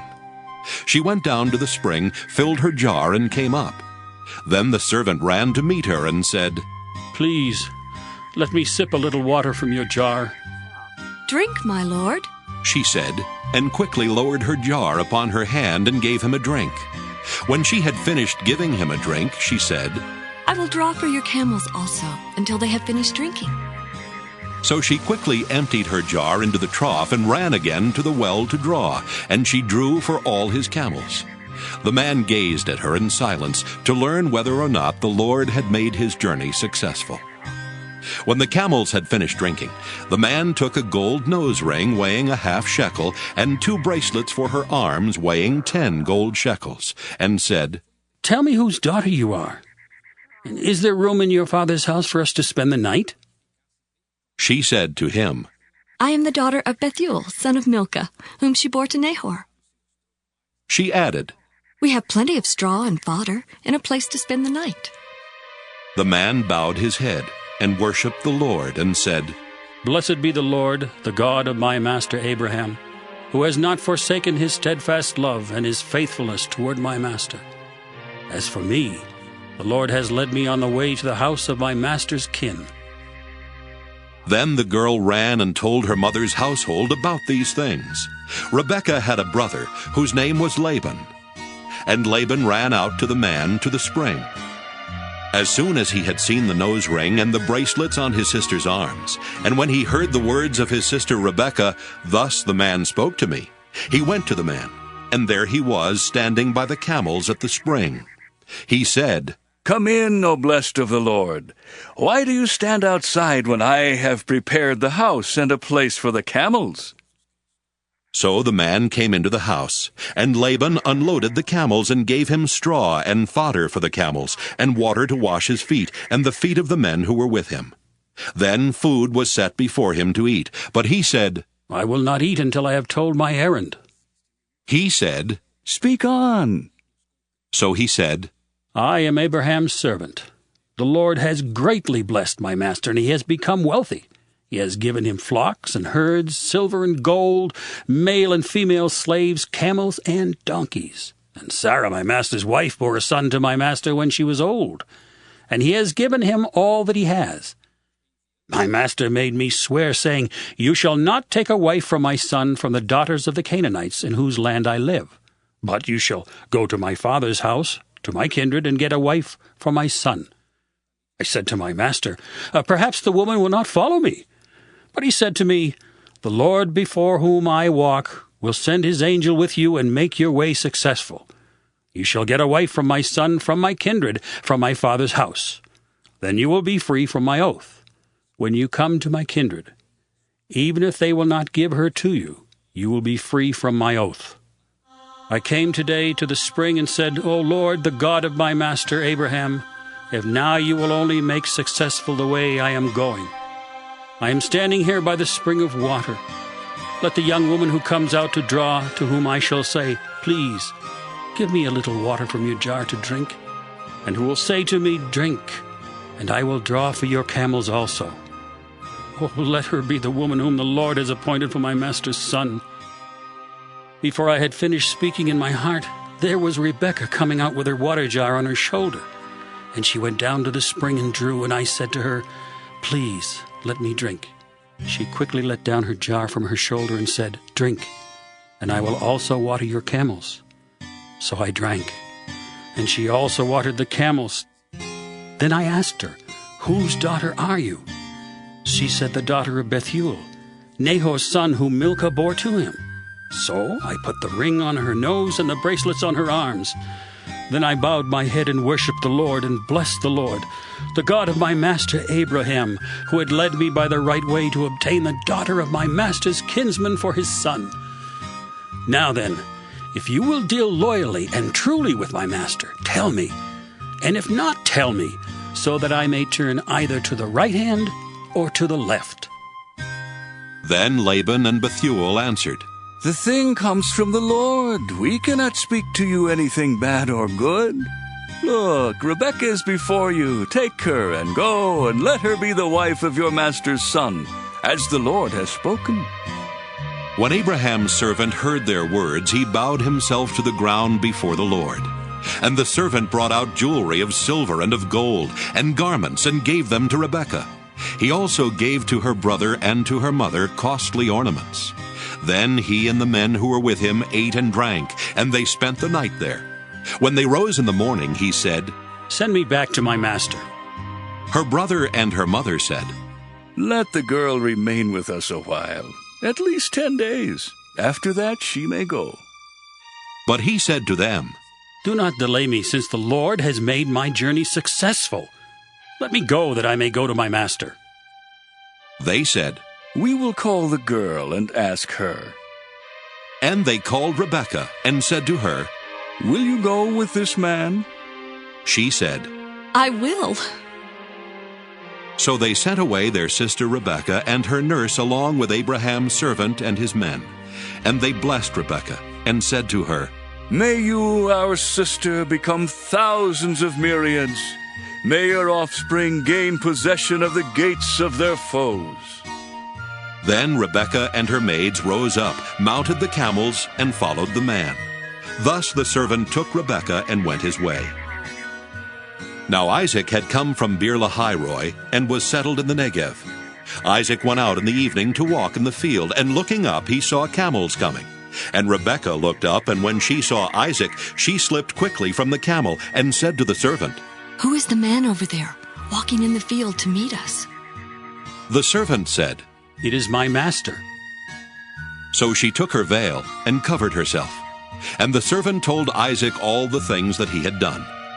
Then Isaac brought her into his mother Sarah's tent. He took Rebekah, and she became his wife, and he loved her. So Isaac was comforted after his mother's death. Genesis 25. Abraham took another wife, whose name was Keturah. She bore him Zimran, Jokshan, Medan, Midian, Ishbak, and Shua. Jokshan was the father of Sheba and Dedan. The sons of Dedan were Asherim, Letushim, and Leamim. The sons of Midian were Ephah, Epher, Hanok, Abida, and Eldaah. All these were the children of Keturah. Abraham gave all he had to Isaac, but to the sons of his concubines Abraham gave gifts while he was still living, and he sent them away from his son Isaac eastward to the east country. This is the length of Abraham's life, 175 years. Abraham breathed his last and died in a good old age, an old man and full of years, and was gathered to his people. His sons Isaac and Ishmael buried him in the cave of Machpelah, in the field of Ephron, son of Zohar the Hittite, east of Mamre, the field that Abraham purchased from the Hittites. There Abraham was buried with his wife Sarah. After the death of Abraham, God blessed his son Isaac, and Isaac settled at Beer-lahai-roi. These are the descendants of Ishmael, Abraham's son, whom Hagar the Egyptian, Sarah's slave girl, bore to Abraham. These are the names of the sons of Ishmael, named in the order of their birth: Nebaioth, the firstborn of Ishmael, and Kedar, Adbeel, Mibsam, Mishma, Duma, Massa, Hadad, Tema, Jeter, Naphish, and Kedemah.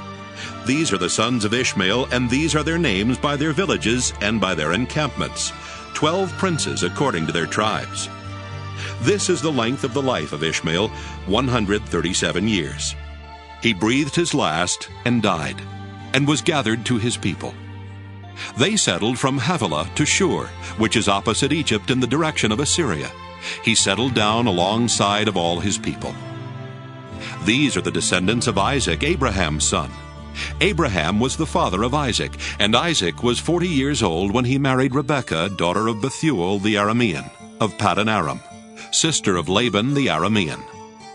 Isaac prayed to the Lord for his wife, because she was barren. And the Lord granted his prayer, and his wife Rebekah conceived. The children struggled together within her, and she said, "If it is to be this way, why do I live?" So she went to inquire of the Lord. And the Lord said to her, 2 nations are in your womb, and 2 peoples born of you shall be divided. The one shall be stronger than the other. The elder shall serve the younger. When her time to give birth was at hand, there were twins in her womb. The first came out red, all his body like a hairy mantle, so they named him Esau. Afterward his brother came out with his hand gripping Esau's heel, so he was named Jacob. Isaac was 60 years old when she bore them. When the boys grew up, Esau was a skillful hunter, a man of the field, while Jacob was a quiet man, living in tents. Isaac loved Esau because he was fond of game, but Rebekah loved Jacob. Once, when Jacob was cooking a stew, Esau came in from the field and he was famished. Esau said to Jacob, "Let me eat some of that red stuff, for I am famished." Therefore he was called Edom.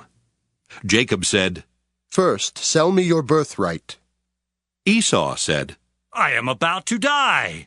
Of what use is a birthright to me?" Jacob said, "Swear to me first." So he swore to him and sold his birthright to Jacob. Then Jacob gave Esau bread and lentil stew, and he ate and drank, and rose and went his way. Thus Esau despised his birthright. Genesis 26. Now there was a famine in the land, besides the former famine that had occurred in the days of Abraham. And Isaac went to Gerar, to King Abimelech of the Philistines. The Lord appeared to Isaac and said, Do not go down to Egypt. Settle in the land that I shall show you. Reside in this land as an alien, and I will be with you, and will bless you.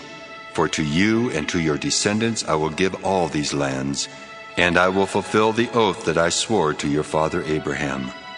I will make your offspring as numerous as the stars of heaven, and will give to your offspring all these lands, and all the nations of the earth shall gain blessing for themselves through your offspring, because Abraham obeyed my voice and kept my charge, my commandments, my statutes, and my laws.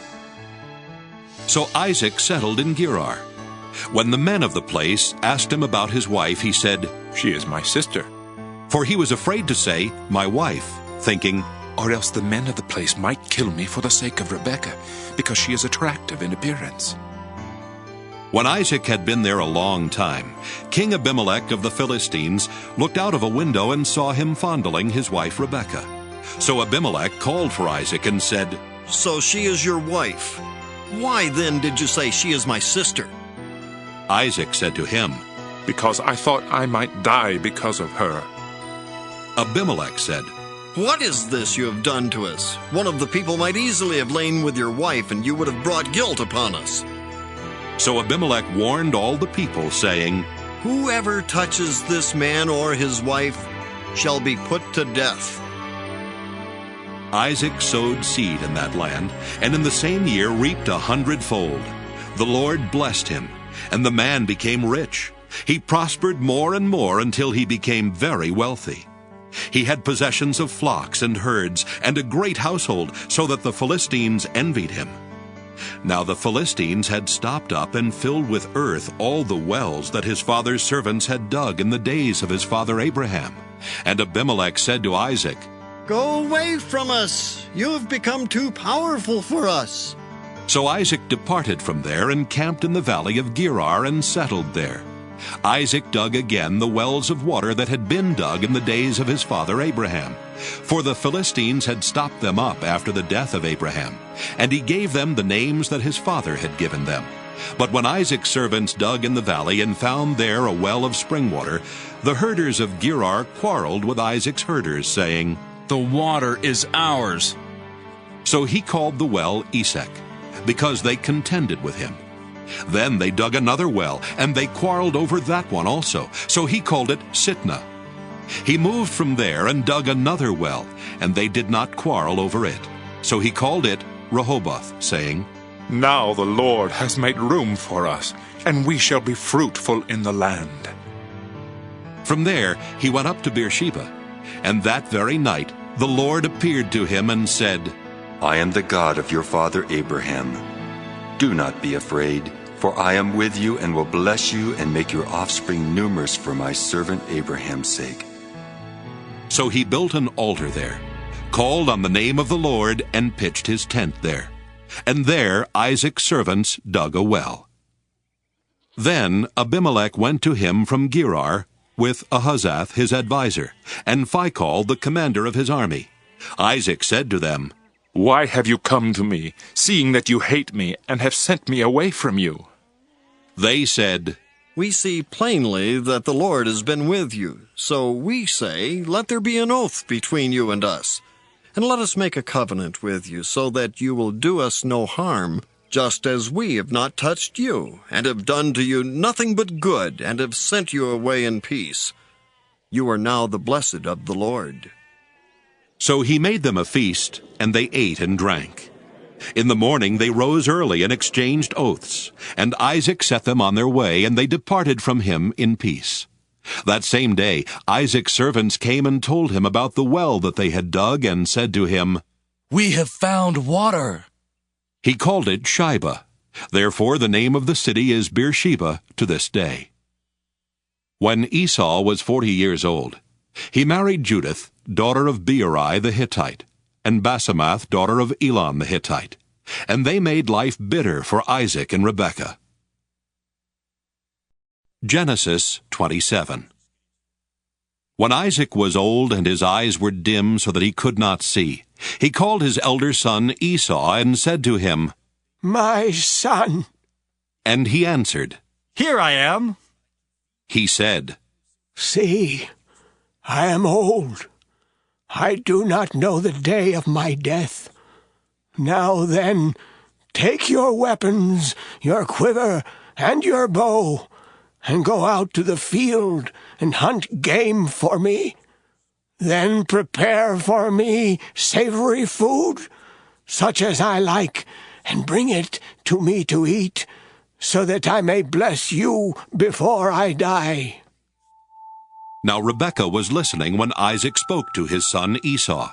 So when Esau went to the field to hunt for game and bring it, Rebekah said to her son Jacob, I heard your father say to your brother Esau, Bring me game and prepare for me savory food to eat, that I may bless you before the Lord before I die. Now therefore, my son, obey my word as I command you. Go to the flock and get me 2 choice kids, so that I may prepare for them savory food for your father, such as he likes. And you shall take it to your father to eat, so that he may bless you before he dies. But Jacob said to his mother Rebekah, Look, my brother Esau is a hairy man, and I am a man of smooth skin. Perhaps my father will feel me, and I shall seem to be mocking him, and bring a curse on myself and not a blessing. His mother said to him, Let your curse be on me, my son. Only obey my word, and go, get them for me. So he went and got them, and brought them to his mother, and his mother prepared savory food such as his father loved.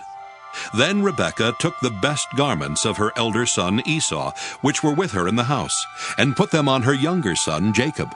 And she put the skins of the kids on his hands, and on the smooth part of his neck. Then she handed the savory food and the bread that she had prepared to her son Jacob. So he went in to his father and said, My father. And he said, Here I am. Who are you, my son?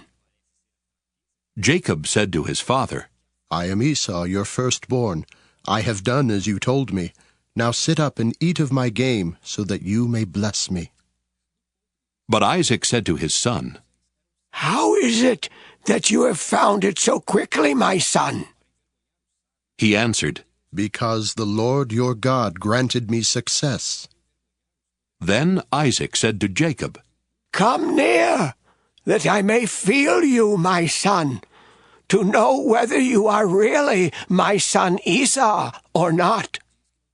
So Jacob went up to his father Isaac, who felt him, and said, "The voice is Jacob's voice, but the hands are the hands of Esau." He did not recognize him, because his hands were hairy like his brother Esau's hands. So he blessed him. He said, "Are you really my son Esau?" He answered, "I am." Then he said, "Bring it to me, that I may eat of my son's game and bless you." So he brought it to him, and he ate. And he brought him wine, and he drank. Then his father Isaac said to him, "Come near and kiss me, my son." So he came near and kissed him. And he smelled the smell of his garments, and blessed him, and said, "Ah, the smell of my son is like the smell of a field that the Lord has blessed. May God give you of the dew of heaven, and of the fatness of the earth, and plenty of grain and wine. Let peoples serve you, and nations bow down to you. Be Lord over your brothers, and may your mother's sons bow down to you. Cursed be everyone who curses you, and blessed be everyone who blesses you." As soon as Isaac had finished blessing Jacob, when Jacob had scarcely gone out from the presence of his father Isaac, his brother Esau came in from his hunting. He also prepared savory food and brought it to his father. And he said to his father, "Let my father sit up and eat of his son's game, so that you may bless me." His father Isaac said to him, "Who are you?" He answered, "I am your firstborn son Esau." Then Isaac trembled violently and said, "Who was it then that hunted game and brought it to me? And I ate it all before you came, and I have blessed him. Yes, and blessed he shall be." When Esau heard his father's words, he cried out with an exceedingly great and bitter cry, and said to his father, "Bless me! Me also, father!" But he said, "Your brother came deceitfully, and he has taken away your blessing."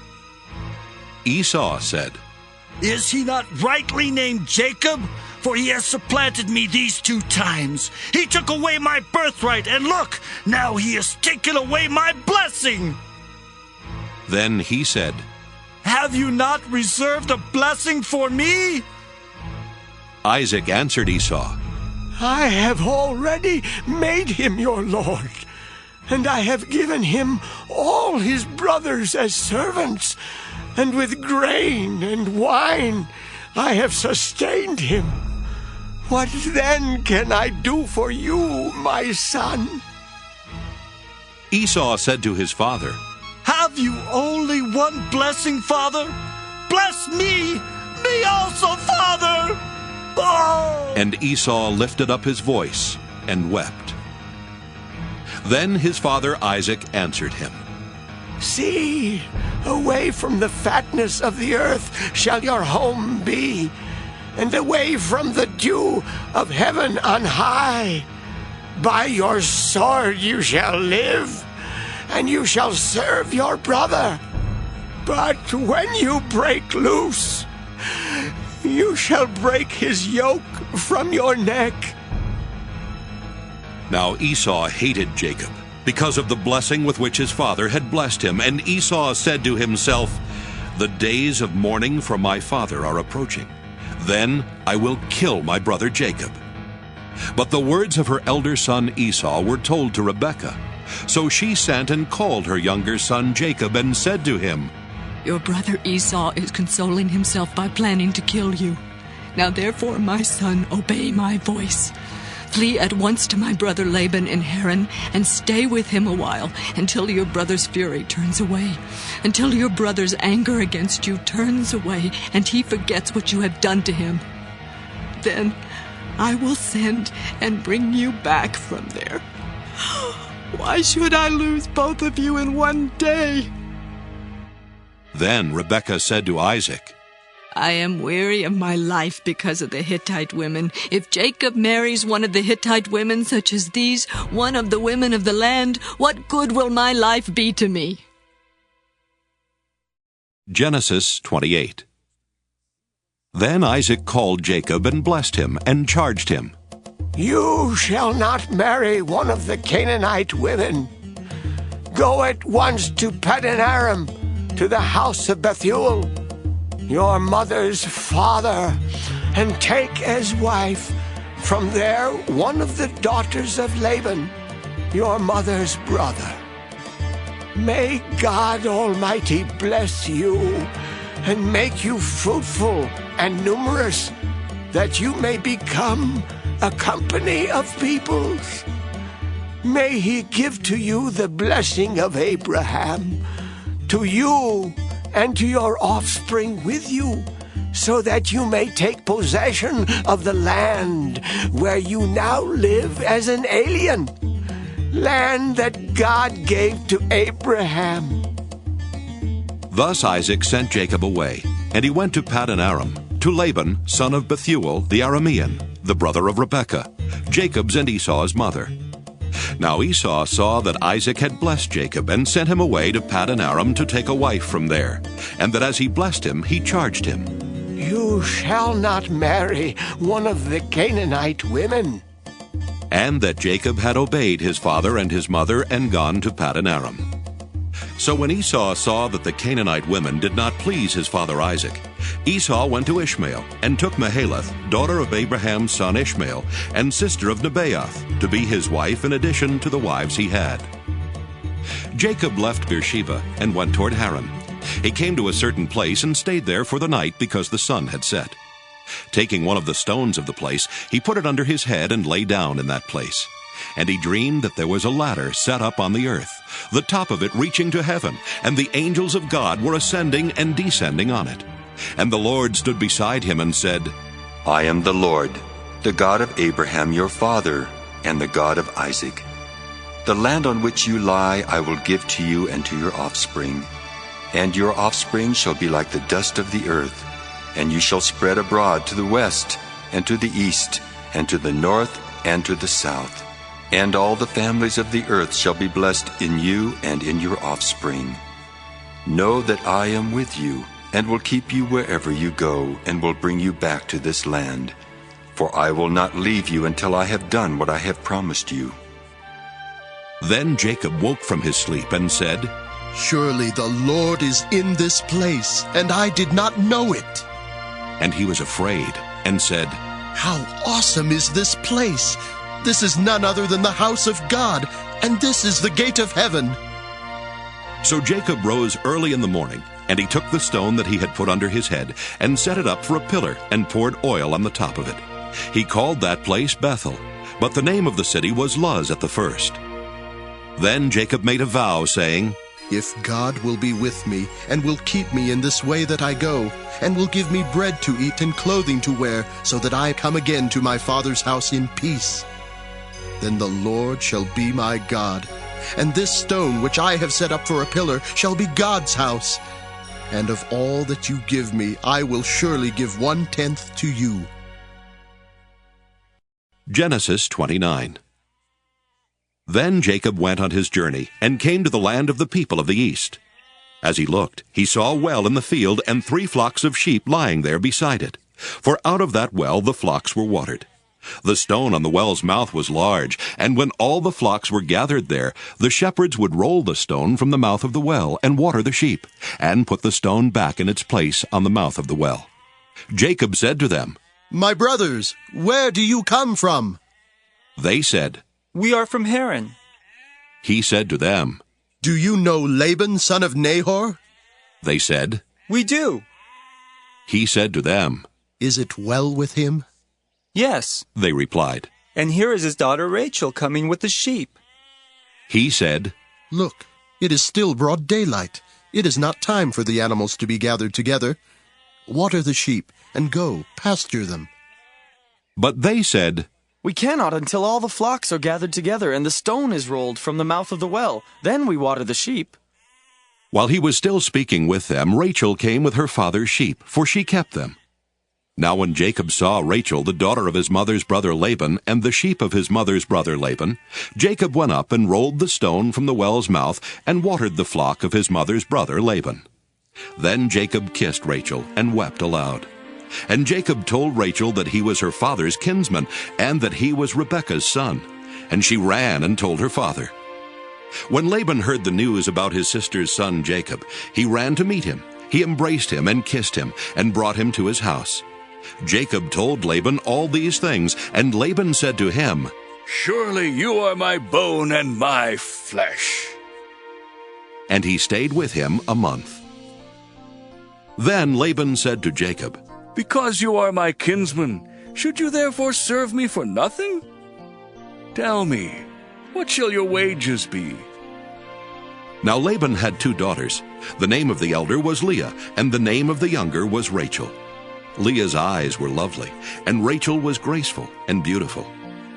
Jacob loved Rachel, so he said, I will serve you 7 years for your younger daughter Rachel. Laban said, It is better that I give her to you than that I should give her to any other man. Stay with me. So Jacob served 7 years for Rachel, and they seemed to him but a few days because of the love he had for her. Then Jacob said to Laban, Give me my wife, that I may go in to her, for my time is completed. So Laban gathered together all the people of the place and made a feast. But in the evening he took his daughter Leah and brought her to Jacob, and he went in to her. Laban gave his maid Zilpah to his daughter Leah to be her maid. When morning came, it was Leah, and Jacob said to Laban, What is this you have done to me? Did I not serve with you for Rachel? Why then have you deceived me? Laban said, This is not done in our country, giving the younger before the firstborn. Complete the week of this one, and we will give you the other also in return for serving me another 7 years. Jacob did so and completed her week. Then Laban gave him his daughter Rachel as a wife. Laban gave his maid Bilhah to his daughter Rachel to be her maid. So Jacob went into Rachel also, and he loved Rachel more than Leah. He served Laban for another 7 years. When the Lord saw that Leah was unloved, he opened her womb, but Rachel was barren. Leah conceived and bore a son, and she named him Reuben, for she said, Because the Lord has looked on my affliction, surely now my husband will love me. She conceived again and bore a son, and said, Because the Lord has heard that I am hated, he has given me this son also. And she named him Simeon. Again she conceived and bore a son, and said, Now this time my husband will be joined to me, because I have borne him 3 sons. Therefore he was named Levi. She conceived again and bore a son, and said, This time I will praise the Lord. Therefore she named him Judah. Then she ceased bearing. Genesis 30. When Rachel saw that she had bore Jacob no children, she envied her sister, and she said to Jacob, Give me children, or I shall die. Jacob became very angry with Rachel and said, Am I in the place of God, who has withheld from you the fruit of the womb? Then she said, Here is my maid Bilhah. Go into her, that she may bear upon my knees, and that I too may have children through her. So she gave him her maid Bilhah as a wife, and Jacob went into her. And Bilhah conceived and bore Jacob a son. Then Rachel said, God has judged me, and has also heard my voice, and given me a son. Therefore she named him Dan. Rachel's maid Bilhah conceived again and bore Jacob a second son. Then Rachel said, With mighty wrestlings I have wrestled with my sister, and have prevailed. So she named him Naphtali. When Leah saw that she had ceased bearing children, she took her maid Zilpah and gave her to Jacob as a wife. Then Leah's maid Zilpah bore Jacob a son, and Leah said, Good fortune. So she named him Gad. Leah's maid Zilpah bore Jacob a second son, and Leah said, Happy am I, for the women will call me happy. So she named him Asher. In the days of wheat harvest, Reuben went and found mandrakes in the field and brought them to his mother Leah. Then Rachel said to Leah, Please give me some of your son's mandrakes. But she said to her, Is it a small matter that you have taken away my husband? Would you take away my son's mandrakes also? Rachel said, Then he may lie with you tonight for your son's mandrakes. When Jacob came from the field in the evening, Leah went out to meet him and said, You must come in to me, for I have hired you with my son's mandrakes. So he lay with her that night, and God heeded Leah, and she conceived and bore Jacob a fifth son. Leah said, God has given me my hire, because I gave my maid to my husband. So she named him Issachar. And Leah conceived again, and she bore Jacob a sixth son. Then Leah said, God has endowed me with a good dowry. Now my husband will honor me, because I have borne him 6 sons. So she named him Zebulun. Afterward she bore a daughter and named her Dinah. Then God remembered Rachel, and God heeded her and opened her womb. She conceived and bore a son and said, God has taken away my reproach. And she named him Joseph, saying, May the Lord add to me another son. When Rachel had borne Joseph, Jacob said to Laban, Send me away, that I may go to my own home and country. Give me my wives and my children for whom I have served you, and let me go, for you know very well the service I have given you. But Laban said to him, If you will allow me to say so, I have learned by divination that the Lord has blessed me because of you. Name your wages, and I will give it. Jacob said to him, You yourself know how I have served you, and how your cattle have fared with me. For you had little before I came, and it has increased abundantly. And the Lord has blessed you wherever I turned. But now when shall I provide for my own household also? He said, What shall I give you? Jacob said, You shall not give me anything. If you will do this for me, I will again feed your flock and keep it. Let me pass through all your flock today, removing from it every speckled and spotted sheep, and every black lamb, and the spotted and speckled among the goats, and such shall be my wages. So my honesty will answer for me later, when you come to look into my wages with you. Everyone that is not speckled and spotted among the goats, and black among the lambs, if found with me, shall be counted stolen. Laban said, Good. Let it be as you have said. But that day Laban removed the male goats that were striped and spotted, and all the female goats that were speckled and spotted, every one that had white on it, and every lamb that was black, and put them in charge of his sons. And he set a distance of 3 days' journey between himself and Jacob, while Jacob was pasturing the rest of Laban's flock. Then Jacob took fresh rods of poplar and almond and plane, and peeled white streaks in them, exposing the white of the rods. He set the rods that he had peeled in front of the flocks in the troughs, that is, the watering places, where the flocks came to drink. And since they bred when they came to drink, the flocks bred in front of the rods. And so the flocks produced young that were striped, speckled, and spotted. Jacob separated the lambs, and set the faces of the flocks toward the striped, and the completely black animals in the flock of Laban. And he put his own droves apart, and did not put them with Laban's flock. Whenever the stronger of the flock were breeding, Jacob laid the rods in the troughs before the eyes of the flock, that they might breed among the rods. But for the feebler of the flock, he did not lay them there. So the feebler were Laban's, and the stronger Jacob's. Thus the man grew exceedingly rich, and had large flocks, and male and female slaves, and camels and donkeys. Genesis 31. Now Jacob heard that the sons of Laban were saying, Jacob has taken all that was our father's. He has gained all this wealth from what belonged to our father. And Jacob saw that Laban did not regard him as favorably as he did before. Then the Lord said to Jacob, Return to the land of your ancestors and to your kindred, and I will be with you.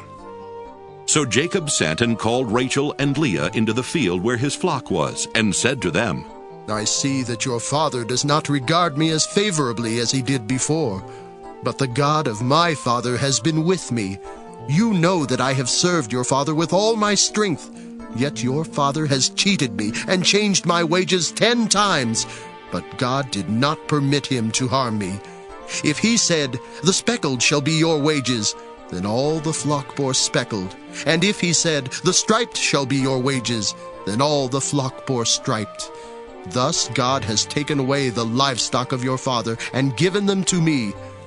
During the mating of the flock, I once had a dream in which I looked up and saw that the male goats that leaped upon the flock were striped, speckled, and mottled. Then the angel of God said to me in the dream, Jacob, and I said, Here I am. And he said, Look up and see that all the goats that leap on the flock are striped, speckled, and mottled. For I have seen all that Laban is doing to you. I am the God of Bethel, where you anointed a pillar and made a vow to me. Now leave this land at once and return to the land of your birth. Then Rachel and Leah answered him, Is there any portion or inheritance left to us in our father's house? Are we not regarded by him as foreigners? For he has sold us, and he has been using up the money given for us. All the property that God has taken away from our father belongs to us and to our children. Now then, do whatever God has said to you. So Jacob arose and set his children and his wives on camels, and he drove away all his livestock, all the property that he had gained, the livestock in his possession that he had acquired in Paddan Aram, to go to his father Isaac in the land of Canaan. Now Laban had gone to shear his sheep, and Rachel stole her father's household gods. And Jacob deceived Laban the Aramean, in that he did not tell him that he intended to flee. So he fled with all that he had. Starting out, he crossed the Euphrates and set his face toward the hill country of Gilead. On the 3rd day, Laban was told that Jacob had fled. So he took his kinsfolk with him and pursued him for 7 days, until he caught up with him in the hill country of Gilead.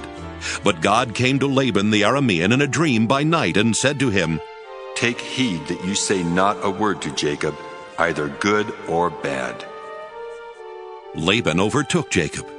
Now Jacob had pitched his tent in the hill country, and Laban with his kinsfolk camped in the hill country of Gilead. Laban said to Jacob, What have you done? You have deceived me and carried away my daughters like captives of the sword. Why did you flee secretly and deceive me and not tell me?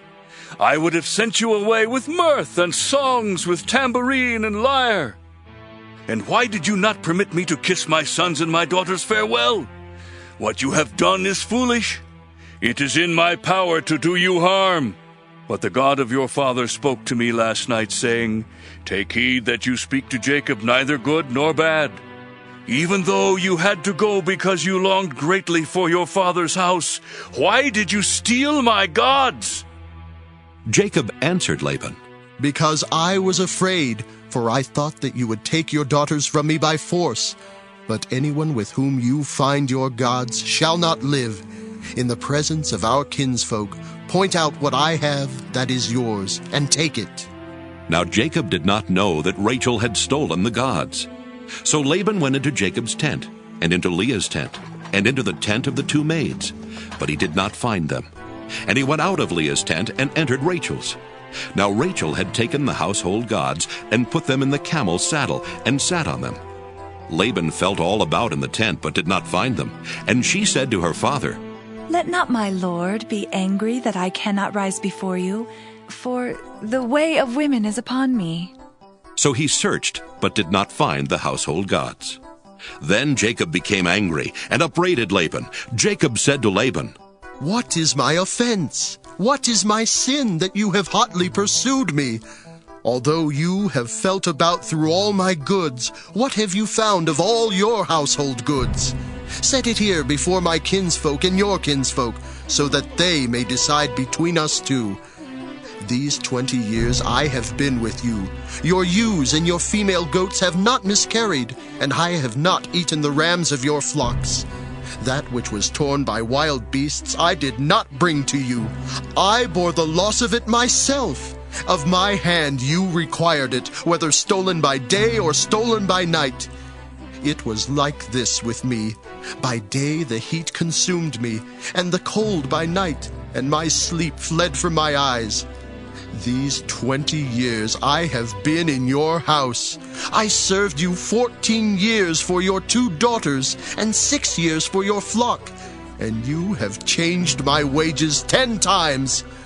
If the God of my father, the God of Abraham, and the fear of Isaac had not been on my side, surely now you would have sent me away empty-handed.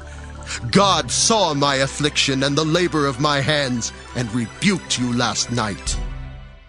Then Laban answered and said to Jacob, "The daughters are my daughters, the children are my children, the flocks are my flocks, and all that you see is mine.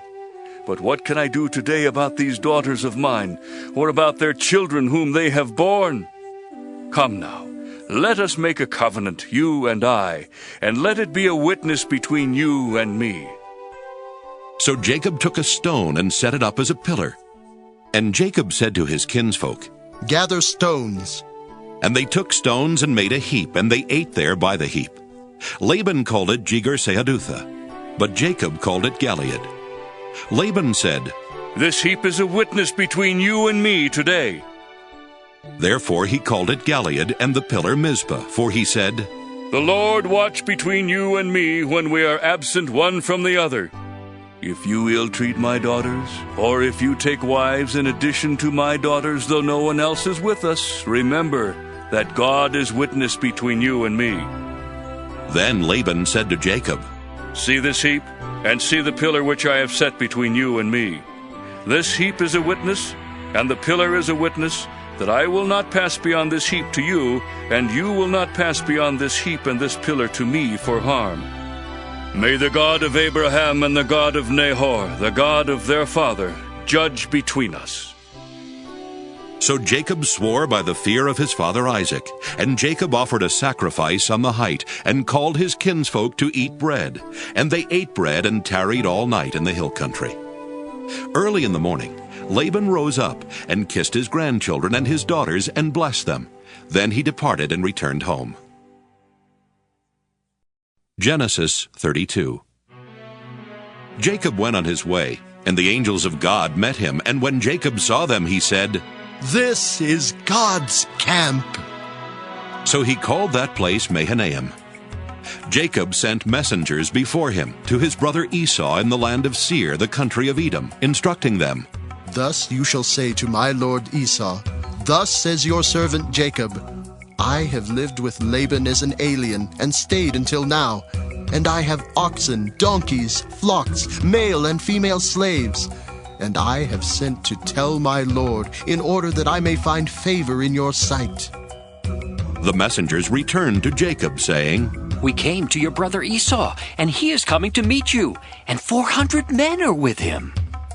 Then Jacob was greatly afraid and distressed, and he divided the people that were with him, and the flocks and herds and camels, into 2 companies, thinking, "If Esau comes to the one company and destroys it, then the company that is left will escape." And Jacob said, "O God of my father Abraham, and God of my father Isaac, O Lord, who said to me, Return to your country and to your kindred, and I will do you good. I am not worthy of the least of all the steadfast love and all the faithfulness that you have shown to your servant. For with only my staff I crossed this Jordan, and now I have become 2 companies. Deliver me, please, from the hand of my brother, from the hand of Esau, for I am afraid of him.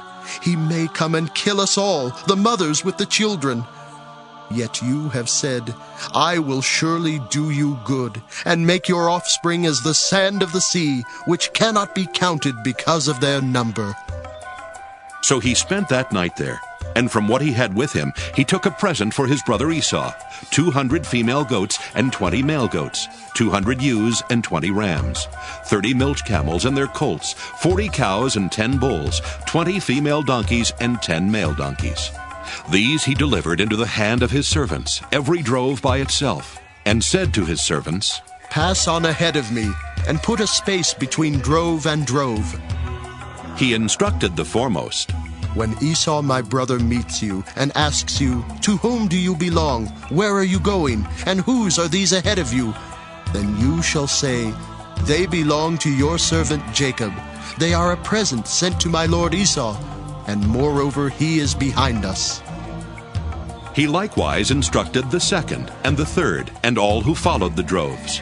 You shall say the same thing to Esau when you meet him, and you shall say, "Moreover your servant Jacob is behind us." For he thought, I may appease him with the present that goes ahead of me, and afterwards I shall see his face. Perhaps he will accept me. So the present passed on ahead of him, and he himself spent that night in the camp.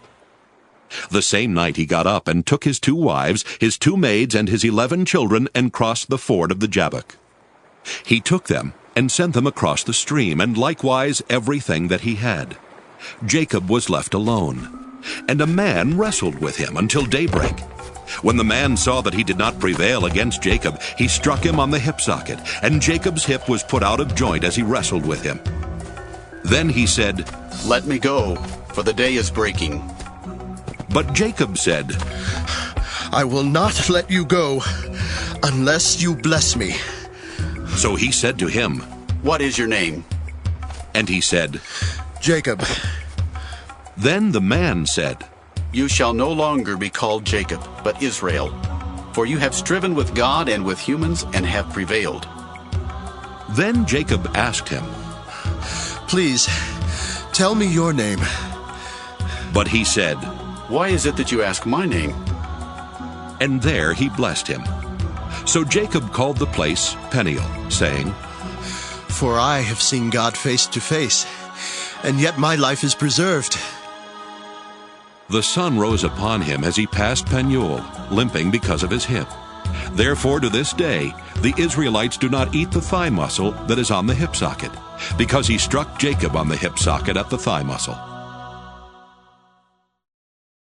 Genesis 33. Now Jacob looked up and saw Esau coming, and 400 men with him. So he divided the children among Leah and Rachel and the 2 maids. He put the maids with their children in front, then Leah with her children, and Rachel and Joseph last of all. He himself went on ahead of them, bowing himself to the ground 7 times until he came near his brother. But Esau ran to meet him and embraced him, and fell on his neck and kissed him, and they wept. When Esau looked up and saw the women and children, he said, Who are these with you? Jacob said, The children whom God has graciously given your servant. Then the maids drew near, they and their children, and bowed down. Leah likewise and her children drew near and bowed down, and finally Joseph and Rachel drew near, and they bowed down. Esau said, What do you mean by all this company that I met? Jacob answered, To find favor with my lord. But Esau said, I have enough, my brother. Keep what you have for yourself. Jacob said, No, please. If I find favor with you, then accept my present from my hand. For truly to see your face is like seeing the face of God, since you have received me with such favor. Please accept my gift that is brought to you, because God has dealt graciously with me, and because I have everything I want. So he urged him, and he took it. Then Esau said, Let us journey on our way, and I will go alongside you. But Jacob said to him, My Lord knows that the children are frail, and that the flocks and herds which are nursing are a care to me. And if they are overdriven for one day, all the flocks will die. Let my Lord pass on ahead of his servant, and I will lead on slowly, according to the pace of the cattle that are before me, and according to the pace of the children, until I come to my Lord in Seir. So Esau said, Let me leave with you some of the people who are with me. But he said, Why should my Lord be so kind to me? So Esau returned that day on his way to Seir, but Jacob journeyed to Succoth, and built himself a house, and made booths for his cattle. Therefore the place is called Succoth. Jacob came safely to the city of Shechem, which is in the land of Canaan, on his way from Paddan Aram, and he camped before the city. And from the sons of Hamor, Shechem's father, he bought for 100 pieces of money the plot of land on which he had pitched his tent. There he erected an altar, and called it El Elohe Israel. Genesis 34. Now Dinah, the daughter of Leah, whom she had borne to Jacob, went out to visit the women of the region. When Shechem, son of Hamor the Hivite, prince of the region, saw her, he seized her and lay with her by force. And his soul was drawn to Dinah, daughter of Jacob. He loved the girl, and spoke tenderly to her. So Shechem spoke to his father Hamor, saying, "Get me this girl to be my wife." Now Jacob heard that Shechem had defiled his daughter Dinah, but his sons were with his cattle in the field, so Jacob held his peace until they came. And Hamor, the father of Shechem, went out to Jacob to speak with him, just as the sons of Jacob came in from the field. When they heard of it, the men were indignant and very angry, because he had committed an outrage in Israel by lying with Jacob's daughter, for such a thing ought not to be done. But Hamor spoke with them, saying, "The heart of my son Shechem longs for your daughter. Please give her to him in marriage. Make marriages with us. Give your daughters to us, and take our daughters for yourselves. You shall live with us, and the land shall be open to you. Live and trade in it, and get property in it." Shechem also said to her father and to her brothers, "Let me find favor with you, and whatever you say to me I will give. Put the marriage present and gift as high as you like, and I will give whatever you ask me. Only give me the girl to be my wife." The sons of Jacob answered Shechem and his father Hamor deceitfully, because he had defiled their sister Dinah. They said to them, "We cannot do this thing, to give our sister to one who is uncircumcised, for that would be a disgrace to us." Only on this condition will we consent to you, that you will become as we are, and every male among you be circumcised. Then we will give our daughters to you, and we will take your daughters for ourselves, and we will live among you and become one people. But if you will not listen to us and be circumcised, then we will take our daughter and be gone. Their words pleased Hamor and Hamor's son Shechem, and the young man did not delay to do the thing, because he was delighted with Jacob's daughter. Now he was the most honored of all his family. So Hamor and his son Shechem came to the gate of their city and spoke to the men of their city, saying, "These people are friendly with us. Let them live in the land and trade in it, for the land is large enough for them. Let us take their daughters in marriage, and let us give them our daughters. Only on this condition will they agree to live among us, to become one people, that every male among us be circumcised as they are circumcised." Will not their livestock, their property, and all their animals be ours? Only let us agree with them, and they will live among us. And all who went out of the city gate heeded Hamor and his son Shechem, and every male was circumcised, all who went out of the gate of his city. On the third day, when they were still in pain, two of the sons of Jacob, Simeon and Levi, Dinah's brothers, took their swords and came against the city unawares, and killed all the males. They killed Hamor and his son Shechem with the sword, and took Dinah out of Shechem's house and went away. And the other sons of Jacob came upon the slain, and plundered the city, because their sister had been defiled. They took their flocks and their herds, their donkeys, and whatever was in the city and in the field, all their wealth, all their little ones, and their wives, all that was in the houses, they captured and made their prey. Then Jacob said to Simeon and Levi, "You have brought trouble on me by making me odious to the inhabitants of the land, the Canaanites and the Perizzites. My numbers are few, and if they gather themselves against me and attack me, I shall be destroyed, both I and my household." But they said, "Should our sister be treated like a whore?" Genesis 35. God said to Jacob, "Arise, go up to Bethel and settle there. Make an altar there to the God who appeared to you when you fled from your brother Esau." So Jacob said to his household and to all who were with him, "Put away the foreign gods that are among you, and purify yourselves, and change your clothes. Then come, let us go up to Bethel, that I may make an altar there to the God who answered me in the day of my distress, and has been with me wherever I have gone." So they gave to Jacob all the foreign gods that they had, and the rings that were in their ears, and Jacob hid them under the oak that was near Shechem. As they journeyed, a terror from God fell upon the cities all around them, so that no one pursued them. Jacob came to Luz, that is Bethel, which is in the land of Canaan, he and all the people who were with him, and there he built an altar and called the place El Bethel, because it was there that God had revealed himself to him when he fled from his brother. And Deborah, Rebekah's nurse, died, and she was buried under an oak below Bethel. So it was called Allon-Bacuth. God appeared to Jacob again when he came from Paddan Aram, and he blessed him. God said to him, "Your name is Jacob. No longer shall you be called Jacob, but Israel shall be your name." So he was called Israel. God said to him, "I am God Almighty. Be fruitful and multiply. A nation and a company of nations shall come from you, and kings shall spring from you. The land that I gave to Abraham and Isaac I will give to you, and I will give the land to your offspring after you." Then God went up from him at the place where he had spoken with him. Jacob set up a pillar in the place where he had spoken with him, a pillar of stone, and he poured out a drink offering on it, and poured oil on it. So Jacob called the place where God had spoken with him Bethel. Then they journeyed from Bethel, and when they were still some distance from Ephrath, Rachel was in childbirth, and she had hard labor. When she was in her hard labor, the midwife said to her, "Do not be afraid, for now you will have another son." As her soul was departing, for she died, she named him Ben-Oni, but his father called him Benjamin. So Rachel died, and she was buried on the way to Ephrath, that is Bethlehem. And Jacob set up a pillar at her grave. It is the pillar of Rachel's tomb, which is there to this day. Israel journeyed on, and pitched his tent beyond the Tower of Eder. While Israel lived in that land, Reuben went and lay with Bilhah his father's concubine, and Israel heard of it.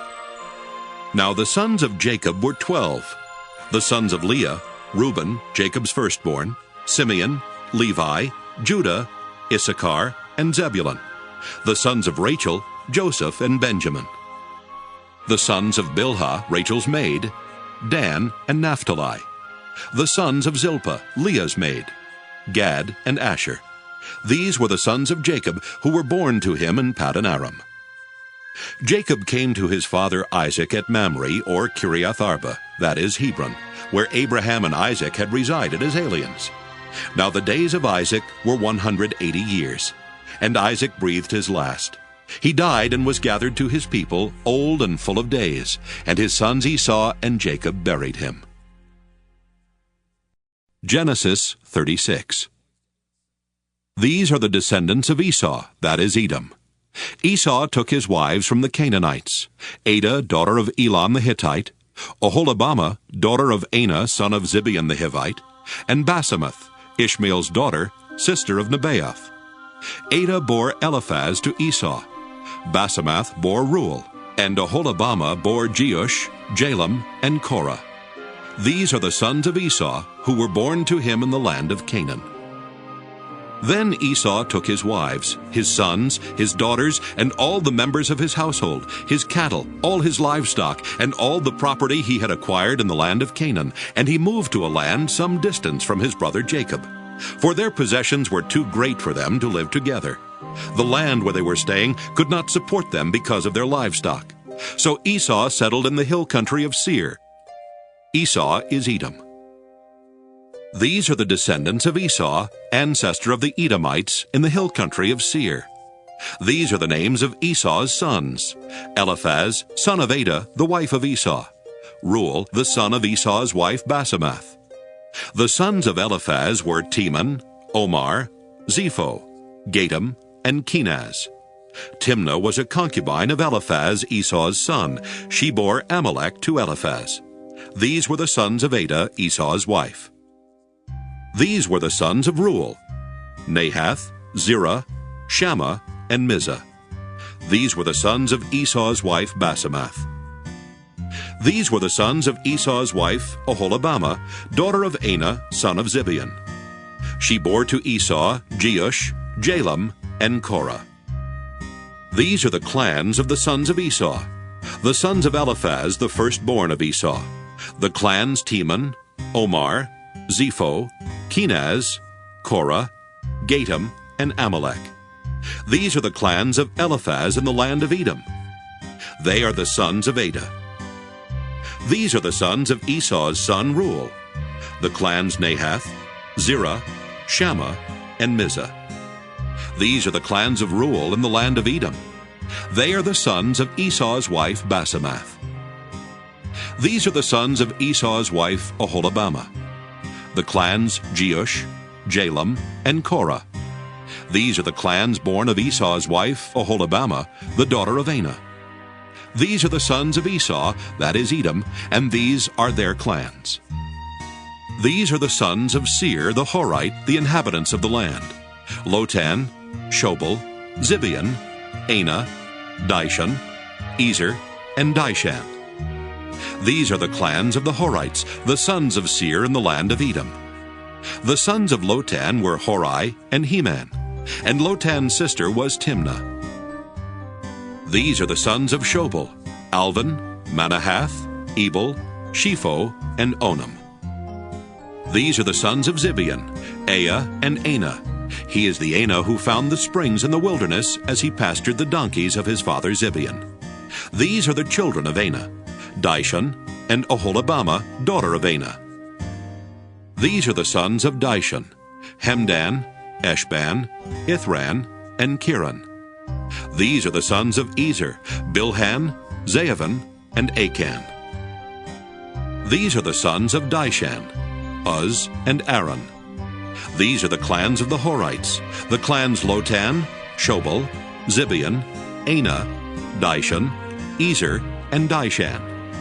These are the clans of the Horites, clan by clan, in the land of Seir. These are the kings who reigned in the land of Edom before any king reigned over the Israelites.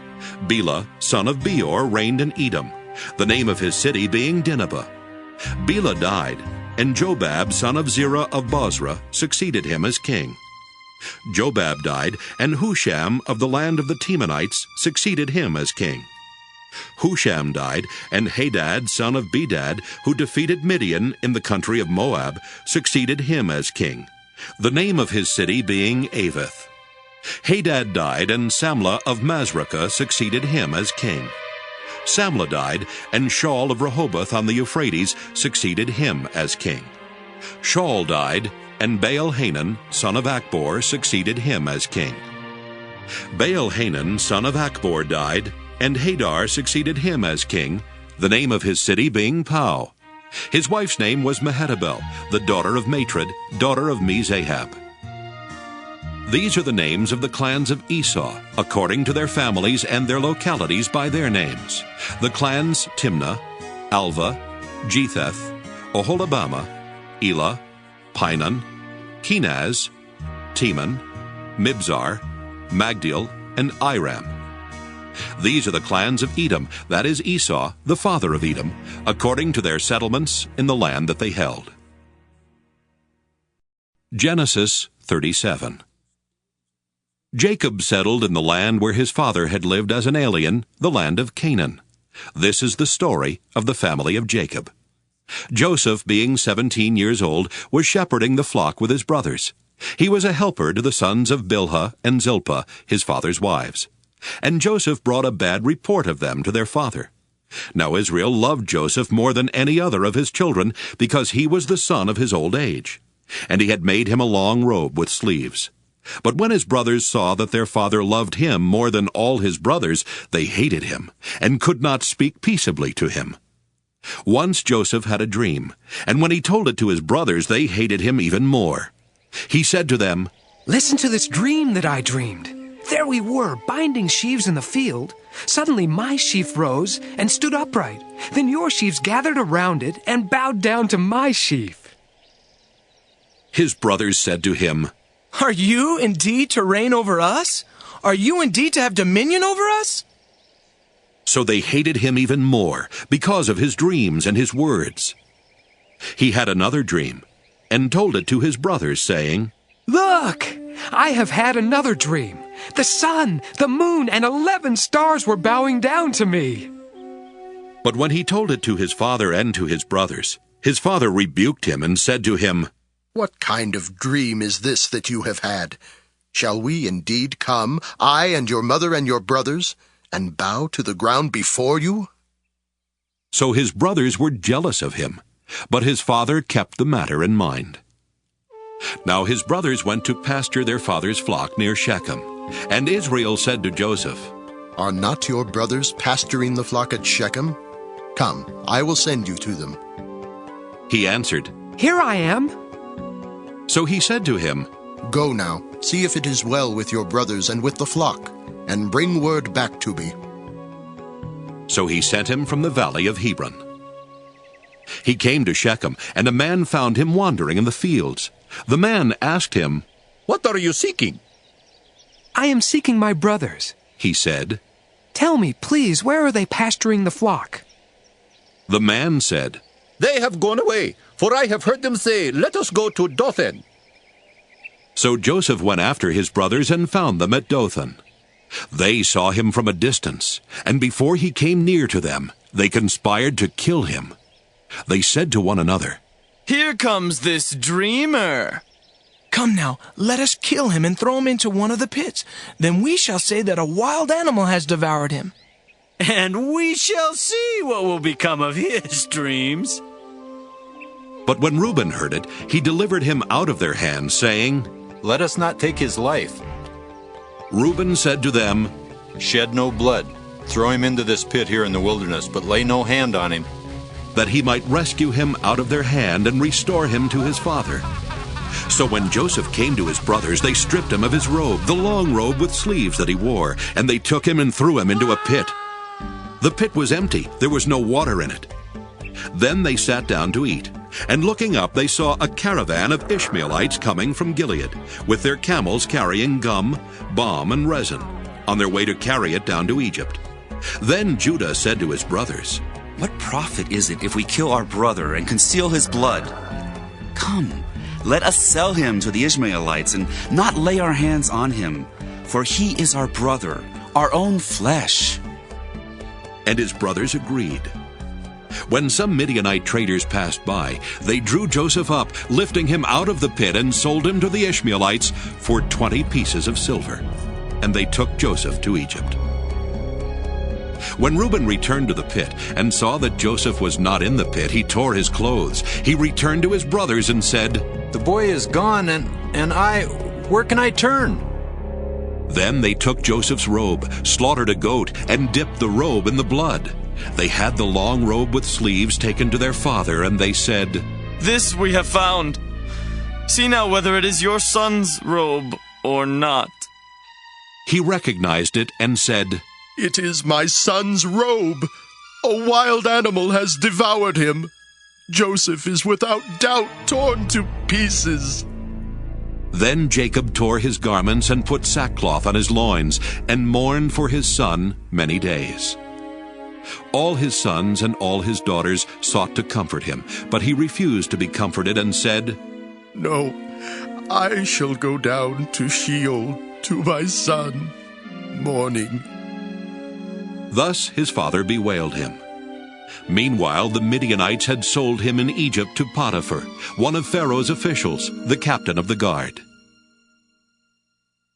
Genesis 38. It happened at that time that Judah went down from his brothers and settled near a certain Adullamite, whose name was Hira. There Judah saw the daughter of a certain Canaanite, whose name was Shua. He married her and went into her. She conceived and bore a son, and he named him Again she conceived and bore a son, whom she named Onan. Yet again she bore a son, and she named him Shelah. She was in Chezib when she bore him. Judah took a wife for his firstborn. Her name was Tamar. But Judah's firstborn, was wicked in the sight of the Lord, and the Lord put him to death. Then Judah said to Onan, Go into your brother's wife, and perform the duty of a brother-in-law to her. Raise up offspring for your brother.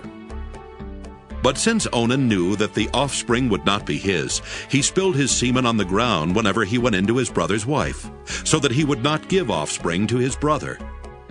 What he did was displeasing in the sight of the Lord, and he put him to death also. Then Judah said to his daughter-in-law Tamar, "Remain a widow in your father's house until my son Shelah grows up." For he feared that he too would die like his brothers. So Tamar went to live in her father's house. In course of time, the wife of Judah, Shua's daughter, died. When Judah's time of mourning was over, he went up to Timnah to his sheep shearers, he and his friend Hira, the Adullamite. When Tamar was told, "Your father-in-law is going up to Timnah to shear his sheep," she put off her widow's garments, put on a veil, wrapped herself up, and sat down at the entrance to Enaim, which is on the road to Timnah. She saw that Shelah was grown up, yet she had not been given to him in marriage. When Judah saw her, he thought her to be a prostitute, for she had covered her face. He went over to her at the roadside and said, "Come, let me come in to you." For he did not know that she was his daughter-in-law. She said, "What will you give me that you may come in to me?" He answered, "I will send you a kid from the flock." And she said, "Only if you give me a pledge until you send it." He said, "What pledge shall I give you?" She replied, "Your signet and your cord and the staff that is in your hand." So he gave them to her and went into her, and she conceived by him. Then she got up and went away, and taking off her veil, she put on the garments of her widowhood. When Judah sent the kid by his friend the Adullamite to recover the pledge from the woman, he could not find her. He asked the townspeople, "Where is the temple prostitute who was at Enaim by the wayside?" But they said, "No prostitute has been here." So he returned to Judah and said, "I have not found her. Moreover, the townspeople said no prostitute has been here." Judah replied, "Let her keep the things as her own. Otherwise we will be laughed at. You see, I sent this kid, and you could not find her." About 3 months later, Judah was told, "Your daughter-in-law Tamar has played the whore. Moreover, she is pregnant as a result of whoredom." And Judah said, "Bring her out, and let her be burned." As she was being brought out, she sent word to her father-in-law. "It was the owner of these who made me pregnant." And she said, "Take note, please, whose these are, the signet and the cord and the staff." Then Judah acknowledged them and said, "She is more in the right than I, since I did not give her to my son Shelah." And he did not lie with her again. When the time of her delivery came, there were twins in her womb. While she was in labor, one put out a hand, and the midwife took and bound on his hand a crimson thread, saying, "This one came out first." But just then he drew back his hand, and out came his brother, and she said, "What a breach you have made for yourself." Therefore he was named Perez. Afterward his brother came out with the crimson thread on his hand, and he was named Zerah. Genesis 39. Now Joseph was taken down to Egypt, and Potiphar, an officer of Pharaoh, the captain of the guard, an Egyptian, bought him from the Ishmaelites who had brought him down there. The Lord was with Joseph, and he became a successful man. He was in the house of his Egyptian master. His master saw that the Lord was with him, and that the Lord caused all that he did to prosper in his hands. So Joseph found favor in his sight and attended him. He made him overseer of his house, and put him in charge of all that he had. From the time that he made him overseer in his house, and over all that he had, the Lord blessed the Egyptian's house for Joseph's sake. The blessing of the Lord was on all that he had in house and field. So he left all that he had in Joseph's charge, and with him there he had no concern for anything but the food that he ate. Now Joseph was handsome and good-looking, and after a time his master's wife cast her eyes on Joseph and said, "Lie with me."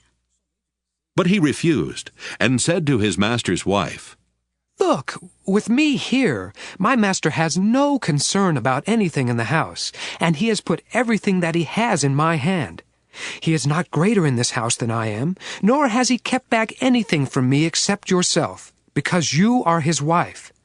How then could I do this great wickedness and sin against God?" And although she spoke to Joseph day after day, he would not consent to lie beside her or to be with her.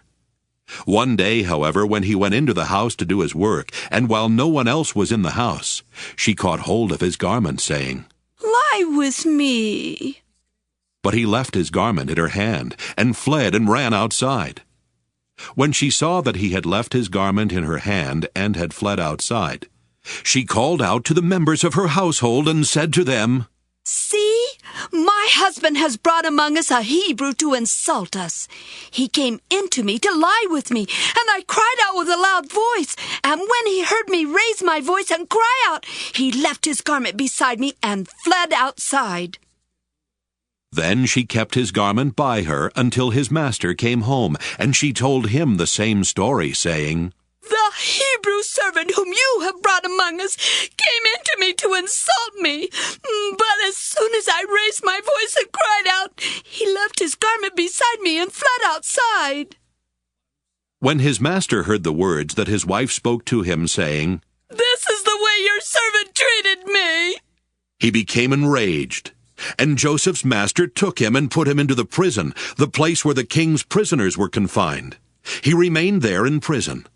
But the Lord was with Joseph, and showed him steadfast love. He gave him favor in the sight of the chief jailer. The chief jailer committed to Joseph's care all the prisoners who were in the prison, and whatever was done there, he was the one who did it. The chief jailer paid no heed to anything that was in Joseph's care, because the Lord was with him, and whatever he did, the Lord made it prosper. Genesis 40. Some time after this, the cupbearer of the king of Egypt and his baker offended their lord the king of Egypt. Pharaoh was angry with his two officers, the chief cupbearer and the chief baker, and he put them in custody in the house of the captain of the guard, in the prison where Joseph was confined. The captain of the guard charged Joseph with them, and he waited on them, and they continued for some time in custody. One night they both dreamed, the cupbearer and the baker of the king of Egypt, who were confined in the prison, each his own dream, and each dream with its own meaning. When Joseph came to them in the morning, he saw that they were troubled. So he asked Pharaoh's officers who were with him in custody in his master's house, "Why are your faces downcast today?" They said to him, "We have had dreams, and there is no one to interpret them." And Joseph said to them, "Do not interpretations belong to God? Please tell them to me." So the chief cupbearer told his dream to Joseph, and said to him, "In my dream there was a vine before me, and on the vine there were 3 branches. As soon as it budded, its blossoms came out, and the clusters ripened into grapes. Pharaoh's cup was in my hand, and I took the grapes and pressed them into Pharaoh's cup, and placed the cup in Pharaoh's hand." Then Joseph said to him, "This is its interpretation. The 3 branches are 3 days. Within 3 days Pharaoh will lift up your head and restore you to your office. And you shall place Pharaoh's cup in his hand, just as you used to do when you were his cupbearer. But remember me when it is well with you. Please do me the kindness to make mention of me to Pharaoh, and so get me out of this place. For in fact, I was stolen out of the land of the Hebrews, and here also I have done nothing that they should have put me into the dungeon." When the chief baker saw that the interpretation was favorable, he said to Joseph, "I also had a dream. There were 3 cake baskets on my head, and in the uppermost basket there were all sorts of baked food for Pharaoh, but the birds were eating it out of the basket on my head." And Joseph answered, "This is its interpretation. The 3 baskets are 3 days. Within 3 days Pharaoh will lift up your head from you and hang you on a pole, and the birds will eat the flesh from you." On the 3rd day, which was Pharaoh's birthday, he made a feast for all his servants, and lifted up the head of the chief cupbearer and the head of the chief baker among his servants. He restored the chief cupbearer to his cupbearing, and he placed the cup in Pharaoh's hand. But the chief baker he hanged, just as Joseph had interpreted to them. Yet the chief cupbearer did not remember Joseph, but forgot him. Genesis 41. After 2 whole years, Pharaoh dreamed that he was standing by the Nile, and there came up out of the Nile 7 sleek and fat cows, and they grazed in the reed grass. Then 7 other cows, ugly and thin, came up out of the Nile after them, and stood by the other cows on the bank of the Nile. The ugly and thin cows ate up the 7 sleek and fat cows, and Pharaoh awoke. Then he fell asleep and dreamed a second time. 7 ears of grain, plump and good, were growing on one stalk. Then 7 ears, thin and blighted by the east wind, sprouted after them. The thin ears swallowed up the 7 plump and full ears. Pharaoh awoke, and it was a dream. In the morning his spirit was troubled. So he sent and called for all the magicians of Egypt and all its wise men. Pharaoh told them his dreams, but there was no one who could interpret them to Pharaoh. Then the chief cupbearer said to Pharaoh, I remember my faults today. Once Pharaoh was angry with his servants and put me and the chief baker in custody in the house of the captain of the guard. We dreamed on the same night, he and I, each having a dream with its own meaning. A young Hebrew was there with us, a servant of the captain of the guard. When we told him, he interpreted our dreams to us, giving an interpretation to each according to his dream.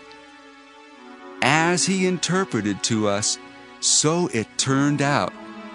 I was restored to my office, and the baker was hanged.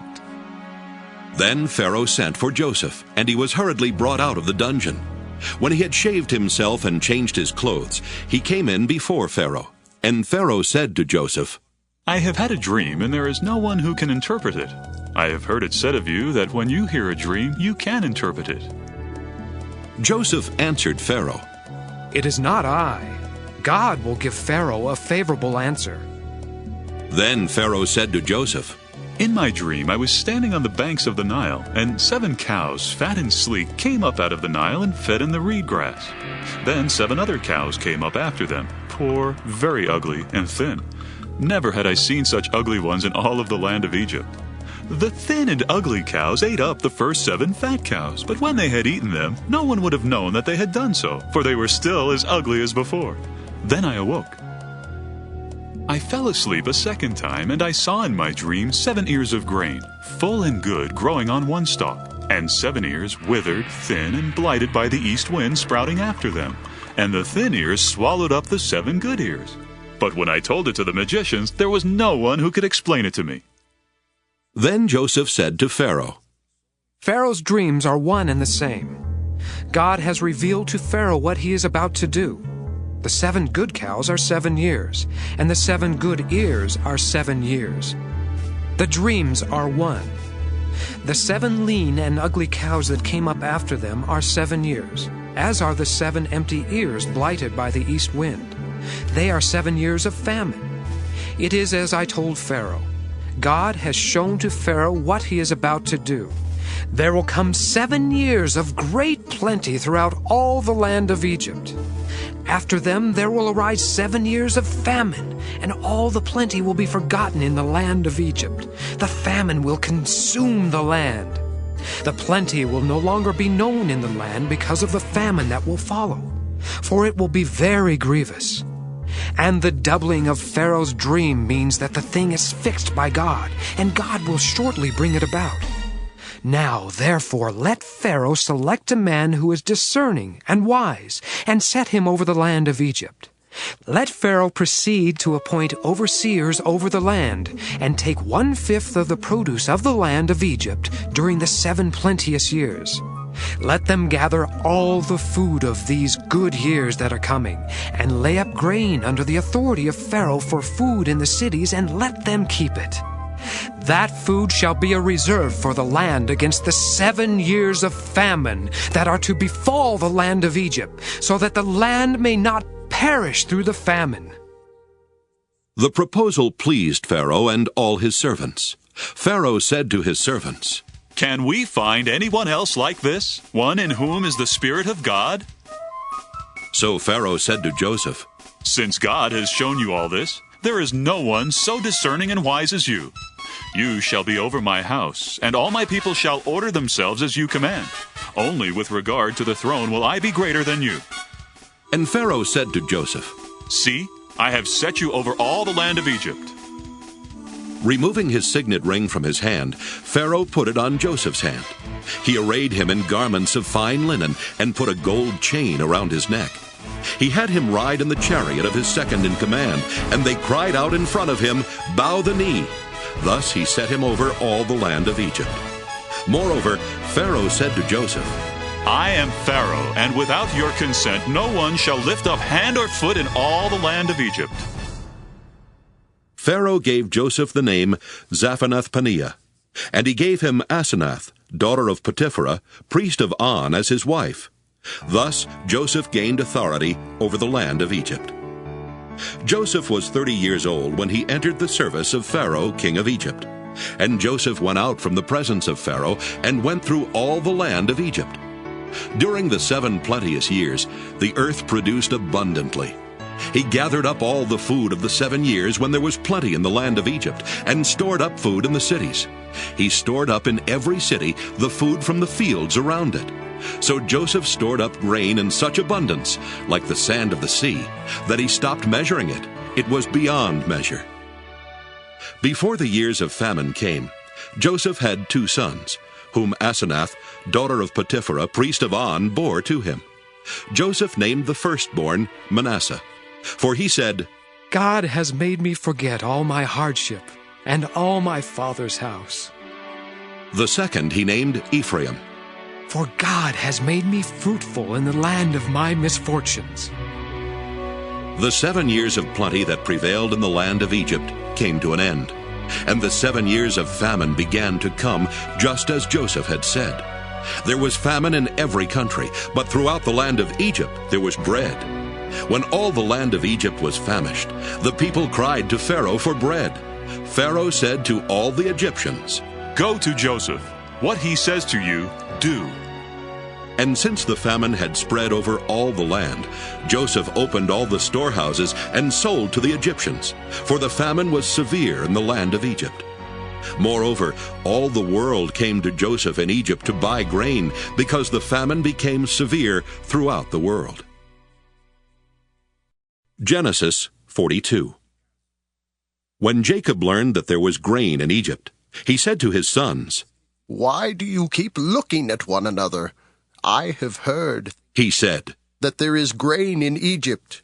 Go down and buy grain for us there, that we may live and not die." So 10 of Joseph's brothers went down to buy grain in Egypt. But Jacob did not send Joseph's brother Benjamin with his brothers, for he feared that harm might come to him. Thus the sons of Israel were among the other people who came to buy grain, for the famine had reached the land of Canaan. Now Joseph was governor over the land. It was he who sold to all the people of the land. And Joseph's brothers came and bowed themselves before him with their faces to the ground. When Joseph saw his brothers, he recognized them, but he treated them like strangers and spoke harshly to them. "Where do you come from?" he said. They said, "From the land of Canaan to buy food." Although Joseph had recognized his brothers, they did not recognize him. Joseph also remembered the dreams that he had dreamed about them. He said to them, "You are spies. You have come to see the nakedness of the land." They said to him, "No, my lord, your servants have come to buy food. We are all sons of one man." "We are honest men. Your servants have never been spies." But he said to them, "No, you have come to see the nakedness of the land." They said, "We, your servants, are 12 brothers, the sons of a certain man in the land of Canaan. The youngest, however, is now with our father, and one is no more."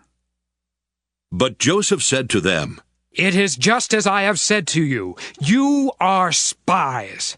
Here is how you shall be tested. As Pharaoh lives, you shall not leave this place unless your youngest brother comes here. Let one of you go and bring your brother, while the rest of you remain in prison, in order that your words may be tested whether there is truth in you. Or else, as Pharaoh lives, surely you are spies." And he put them all together in prison for 3 days. On the 3rd day, Joseph said to them, "Do this, and you will live, for I fear God. If you are honest men, let one of your brothers stay here where you are imprisoned. The rest of you shall go and carry grain for the famine of your households, and bring your youngest brother to me. Thus your words will be verified, and you shall not die." And they agreed to do so. They said to one another, "Alas, we are paying the penalty for what we did to our brother. We saw his anguish when he pleaded with us." But we would not listen. That is why this anguish has come upon us. Then Reuben answered them, "Did I not tell you not to wrong the boy? But you would not listen. So now there comes a reckoning for his blood." They did not know that Joseph understood them, since he spoke with them through an interpreter. He turned away from them and wept. Then he returned and spoke to them. And he picked out Simeon and had him bound before their eyes. Joseph then gave orders to fill their bags with grain, to return every man's money to his sack, and to give them provisions for their journey. This was done for them. They loaded their donkeys with their grain and departed. When one of them opened his sack to give his donkey fodder at the lodging place, he saw his money at the top of the sack. He said to his brothers, "My money has been put back. Here it is in my sack." At this they lost heart, and turned trembling to one another, saying, "What is this that God has done to us?" When they came to their father Jacob in the land of Canaan, they told him all that had happened to them, saying, "The man, the Lord of the land, spoke harshly to us and charged us with spying on the land. But we said to him, 'We are honest men, we are not spies. We are 12 brothers, sons of our father. One is no more, and the youngest is now with our father in the land of Canaan.'" Then the man, the Lord of the land, said to us, "By this I shall know that you are honest men. Leave one of your brothers with me. Take grain for the famine of your household, and go your way. Bring your youngest brother to me, and I shall know that you are not spies, but honest men. Then I will release your brother to you, and you may trade in the land." As they were emptying their sacks, there in each one sack was his bag of money. When they and their father saw their bundles of money, they were dismayed. And their father Jacob said to them, "I am the one you have bereaved of children. Joseph is no more, and Simeon is no more. And now you would take Benjamin. All this has happened to me." Then Reuben said to his father, "You may kill my 2 sons if I do not bring him back to you. Put him in my hands, and I will bring him back to you." But he said, "My son shall not go down with you, for his brother is dead, and he alone is left. If harm should come to him on the journey that you are to make, you would bring down my gray hairs with sorrow to Sheol." Genesis 43. Now the famine was severe in the land. And when they had eaten up the grain that they had brought from Egypt, their father said to them, "Go again, buy us a little more food." But Judah said to him, "The man solemnly warned us, saying, 'You shall not see my face unless your brother is with you.' If you will send our brother with us, we will go down and buy you food. But if you will not send him, we will not go down. For the man said to us, 'You shall not see my face unless your brother is with you.'" Israel said, "Why did you treat me so badly as to tell the man that you had another brother?" They replied, "The man questioned us carefully about ourselves and our kindred, saying, 'Is your father still alive? Have you another brother?' What we told him was an answer to these questions." Could we in any way know that he would say, 'Bring your brother down'?" Then Judah said to his father Israel, "Send the boy with me, and let us be on our way, so that we may live and not die, you and we, and also our little ones. I myself will be surety for him. You can hold me accountable for him. If I do not bring him back to you and set him before you, then let me bear the blame forever. If we had not delayed, we would now have returned twice." Then their father Israel said to them, "If it must be so, then do this. Take some of the choice fruits of the land in your bags and carry them down as a present to the man.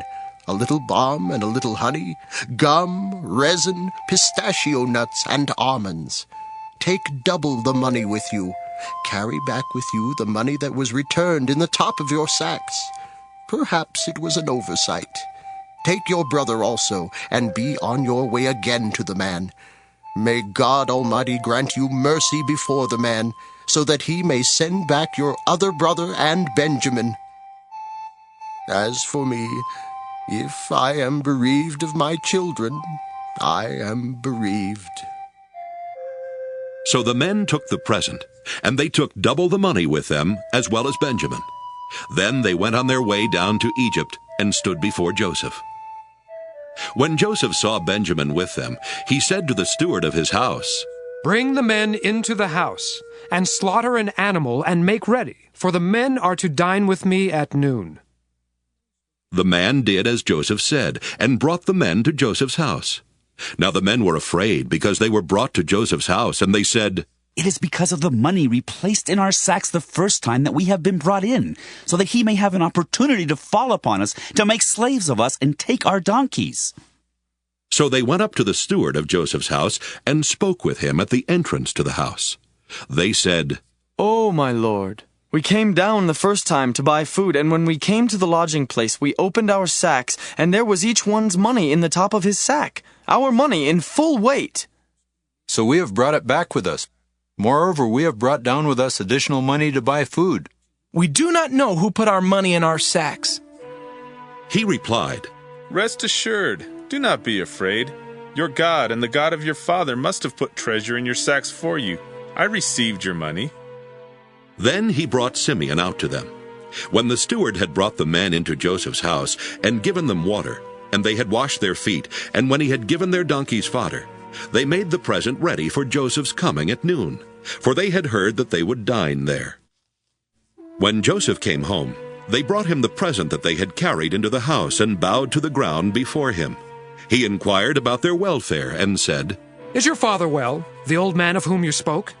Is he still alive?" They said, "Your servant our father is well. He is still alive." And they bowed their heads and did obeisance.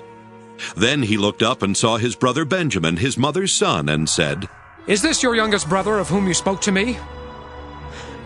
God be gracious to you, my son." With that Joseph hurried out, because he was overcome with affection for his brother, and he was about to weep. So he went into a private room and wept there.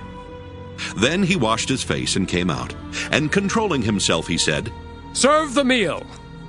They served him by himself, and them by themselves, and the Egyptians who ate with him by themselves, because the Egyptians could not eat with the Hebrews, for that is an abomination to the Egyptians.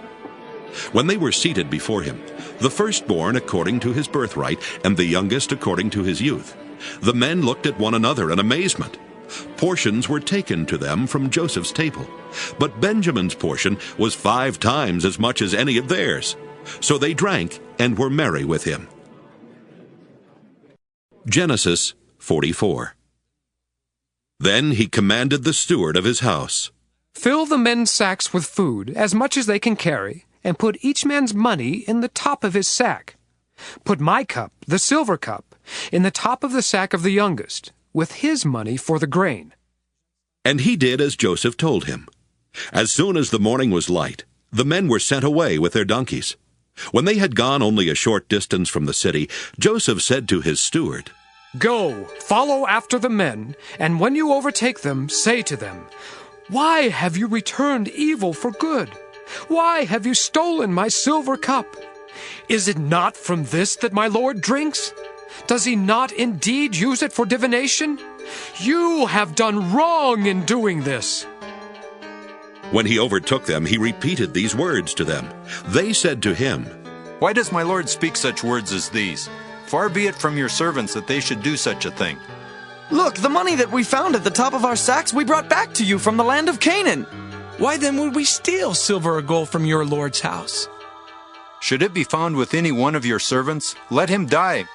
Moreover, the rest of us will become my lord's slaves. He said, Even so, in accordance with your words, let it be. He with whom it is found shall become my slave, but the rest of you shall go free. Then each one quickly lowered his sack to the ground, and each opened his sack. He searched, beginning with the eldest and ending with the youngest, and the cup was found in Benjamin's sack.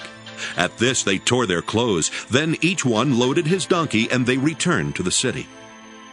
Judah and his brothers came to Joseph's house while he was still there, and they fell to the ground before him. Joseph said to them, What deed is this that you have done? Do you not know that one such as I can practice divination? And Judah said, What can we say to my lord? What can we speak? How can we clear ourselves? God has found out the guilt of your servants. Here we are then, my lord's slaves, both we and also the one in whose possession the cup has been found. But he said, Far be it from me that I should do so. Only the one in whose possession the cup was found shall be my slave. But as for you, go up in peace to your father. Then Judah stepped up to him and said, Oh, my lord, let your servant please speak a word in my lord's ears, and do not be angry with your servant, for you are like Pharaoh himself. My lord asked his servant, saying, Have you a father or a brother? And we said to my lord, We have a father, an old man, and a young brother, the child of his old age. His brother is dead. He alone is left of his mother's children, and his father loves him. Then you said to your servants, Bring him down to me, so that I may set my eyes on him. We said to my lord, The boy cannot leave his father, for if he should leave his father would die. Then you said to your servants, Unless your youngest brother comes down with you, you shall see my face no more. When we went back to your servant my father, we told him the words of my lord. And when our father said, Go again, buy us a little food, we said, We cannot go down. Only if our youngest brother goes with us will we go down. For we cannot see the man's face unless our youngest brother is with us. Then your servant my father said to us, You know that my wife bore me 2 sons. One left me, and I said, Surely he has been torn to pieces, and I have never seen him since. If you take this one also from me, and harm comes to him, you will bring down my gray hairs in sorrow to Sheol. Now therefore, when I come to your servant my father, and the boy is not with us, then as his life is bound up in the boy's life, when he sees that the boy is not with us, he will die. And your servants will bring down the gray hairs of your servant our father with sorrow to Sheol. For your servant became surety for the boy to my father, saying, If I do not bring him back to you, then I will bear the blame in the sight of my father all my life. Now therefore, please let your servant remain as a slave to my lord in place of the boy, and let the boy go back with his brothers. For how can I go back to my father if the boy is not with me? I fear to see the suffering that would come upon my father. Genesis 45. Then Joseph could no longer control himself before all those who stood by him, and he cried out, Send everyone away from me! So no one stayed with him when Joseph made himself known to his brothers. And he wept so loudly that the Egyptians heard it, and the household of Pharaoh heard it. Joseph said to his brothers, I am Joseph.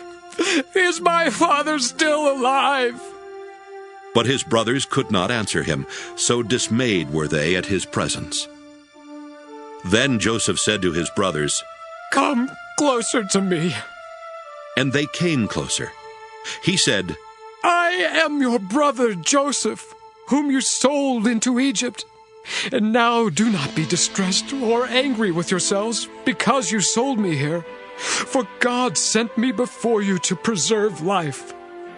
For the famine has been in the land these 2 years, and there are 5 more years in which there will be neither plowing nor harvest. God sent me before you to preserve for you a remnant on earth and to keep alive for you many survivors. So it was not you who sent me here, but God. He has made me a father to Pharaoh, and lord of all his house, and ruler over all the land of Egypt. Hurry and go up to my father and say to him, 'Thus says your son Joseph, God has made me lord of all Egypt. Come down to me, do not delay.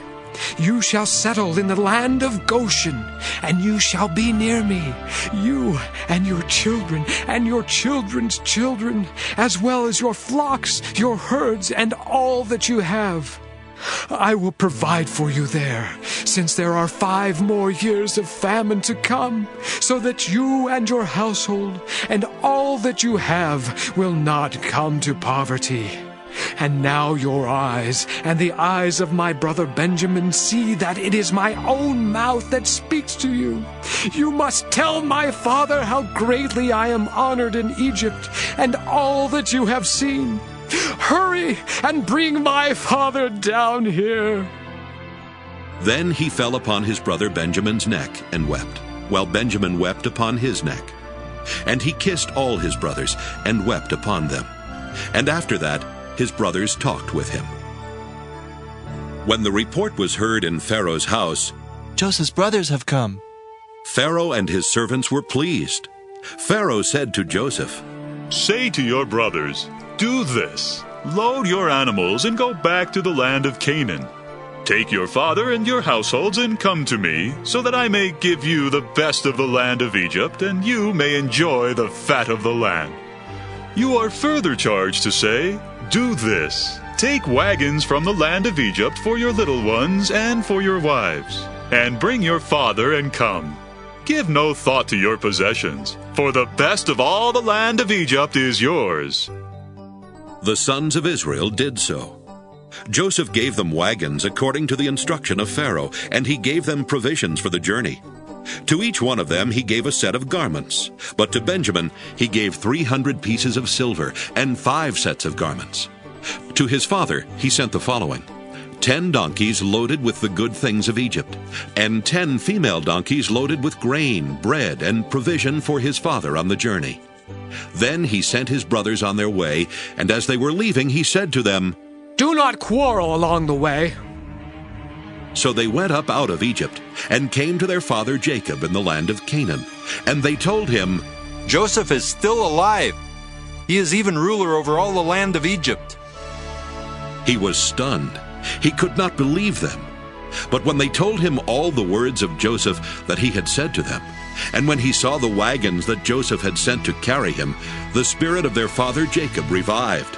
Israel said, 'Enough! My son Joseph is still alive. I must go and see him before I die.'" Genesis 46.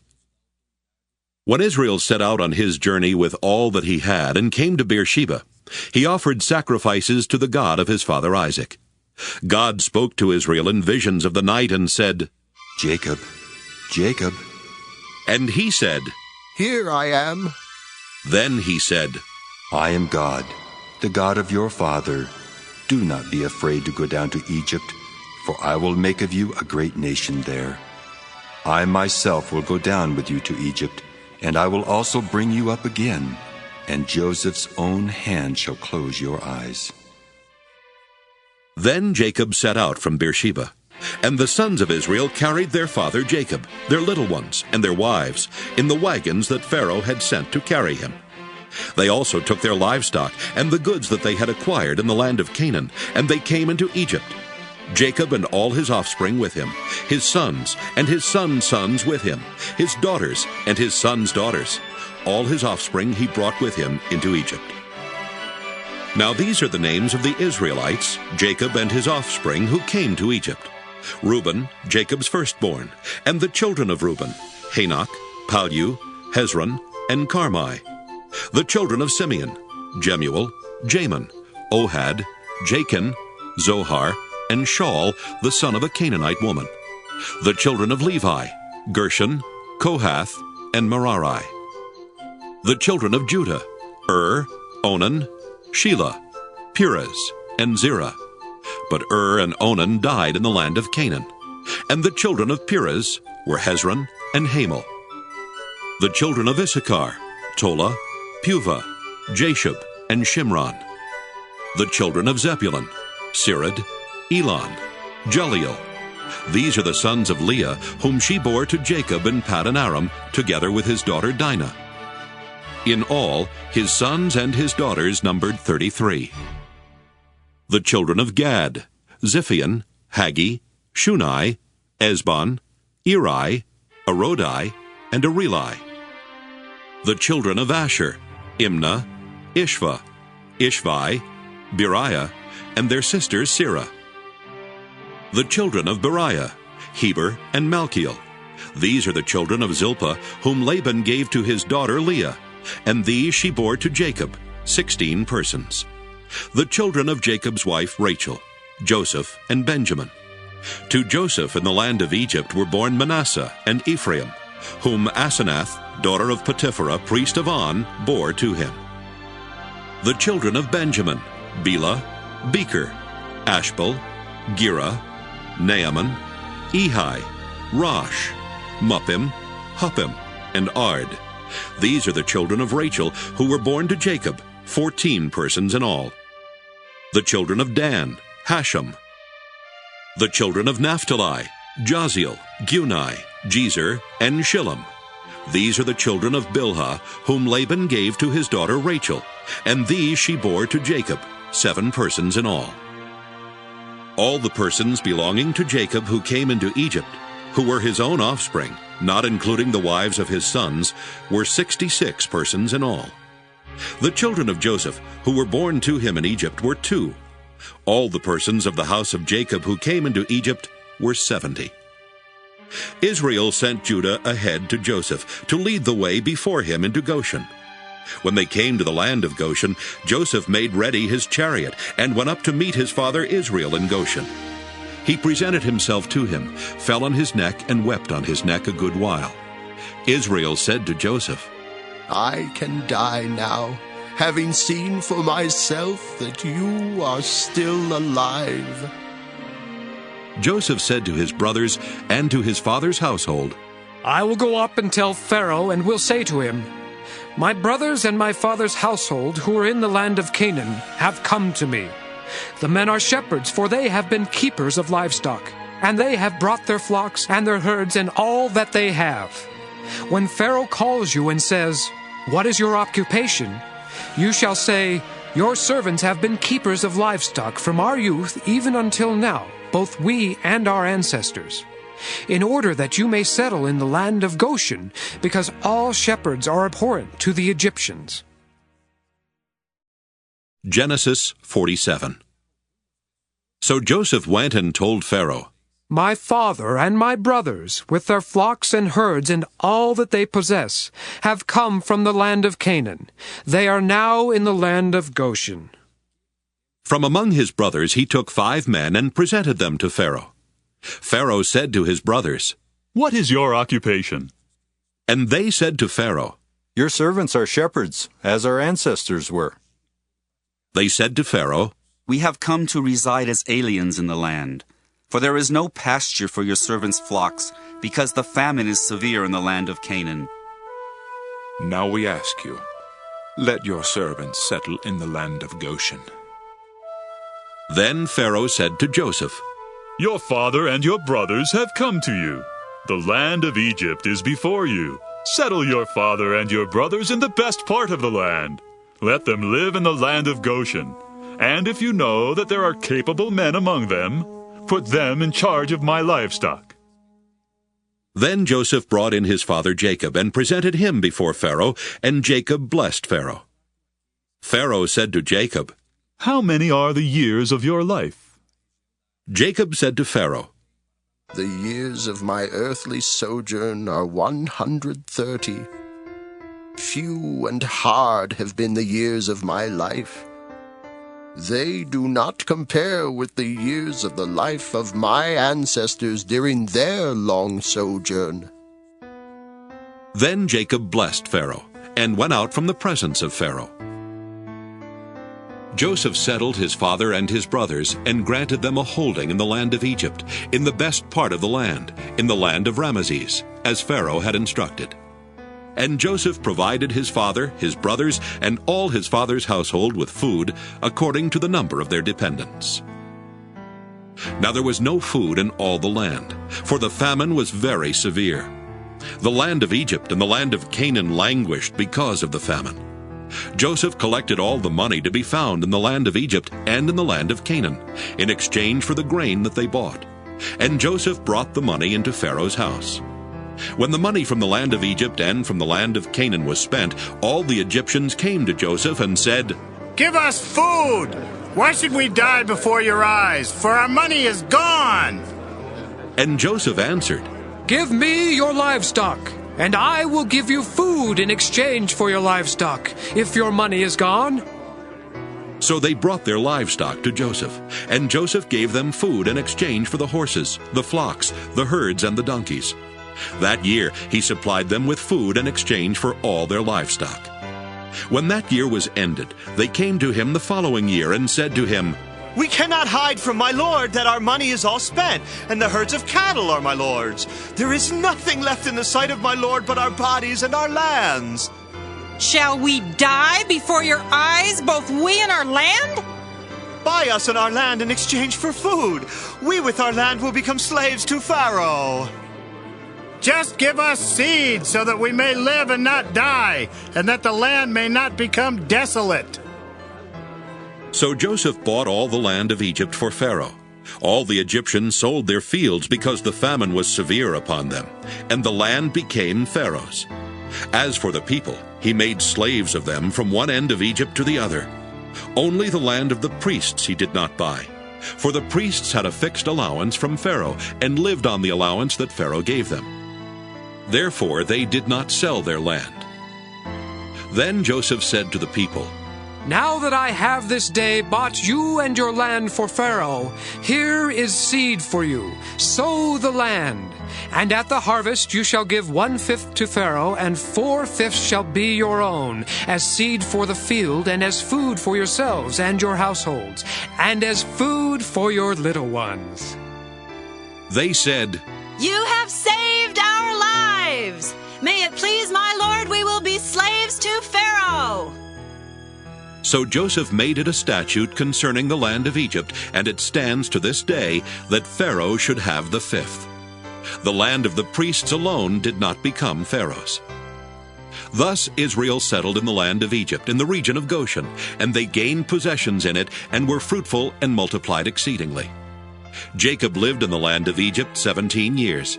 So the days of Jacob, the years of his life, were 147 years.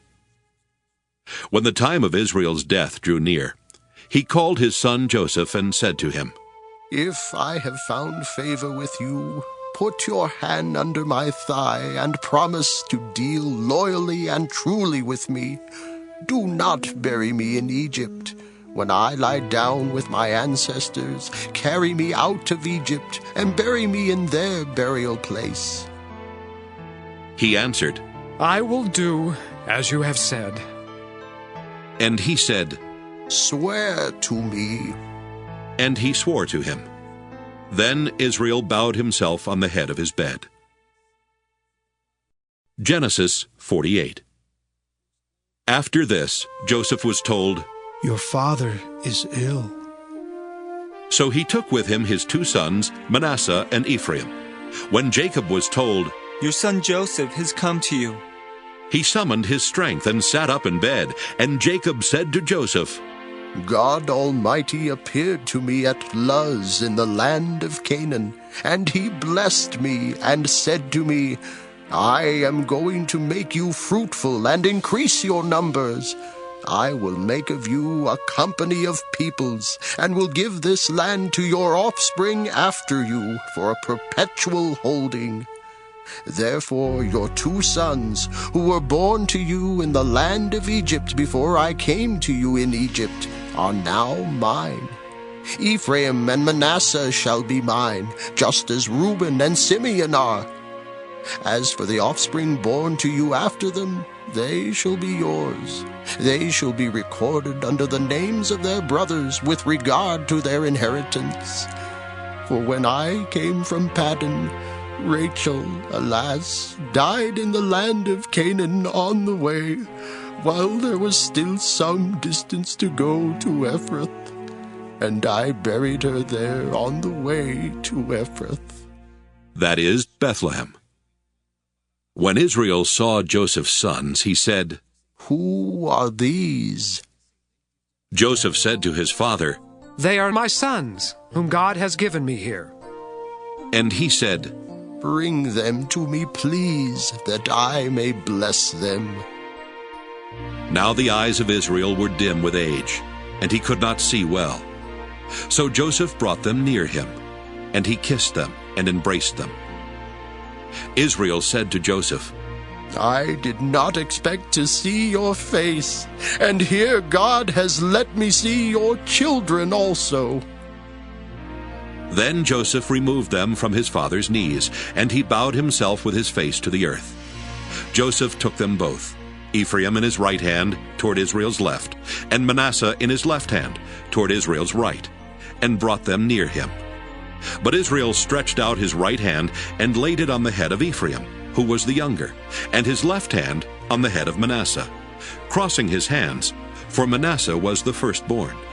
He blessed Joseph and said, The God before whom my ancestors Abraham and Isaac walked, the God who has been my shepherd all my life to this day, the angel who has redeemed me from all harm, bless the boys, and in them let my name be perpetuated, and the name of my ancestors Abraham and Isaac, and let them grow into a multitude on the earth.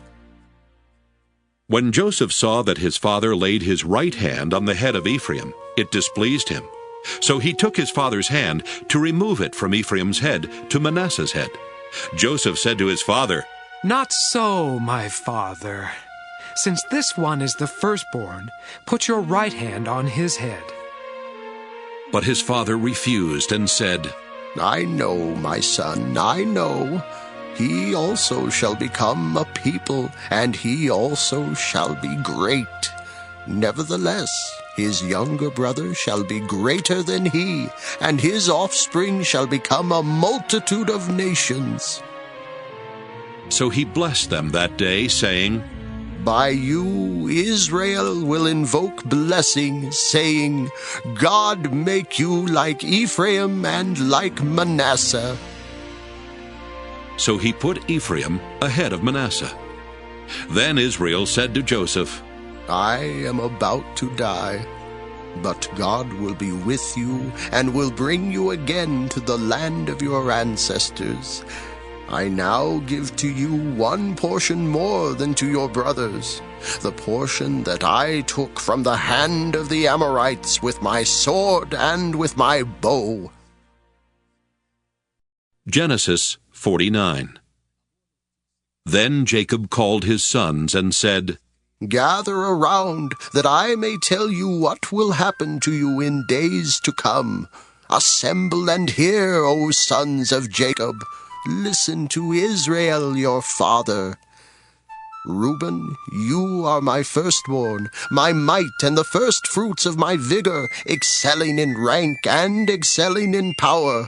Unstable as water, you shall no longer excel, because you went up unto your father's bed, then you defiled it. You went up onto my couch. Simeon and Levi are brothers.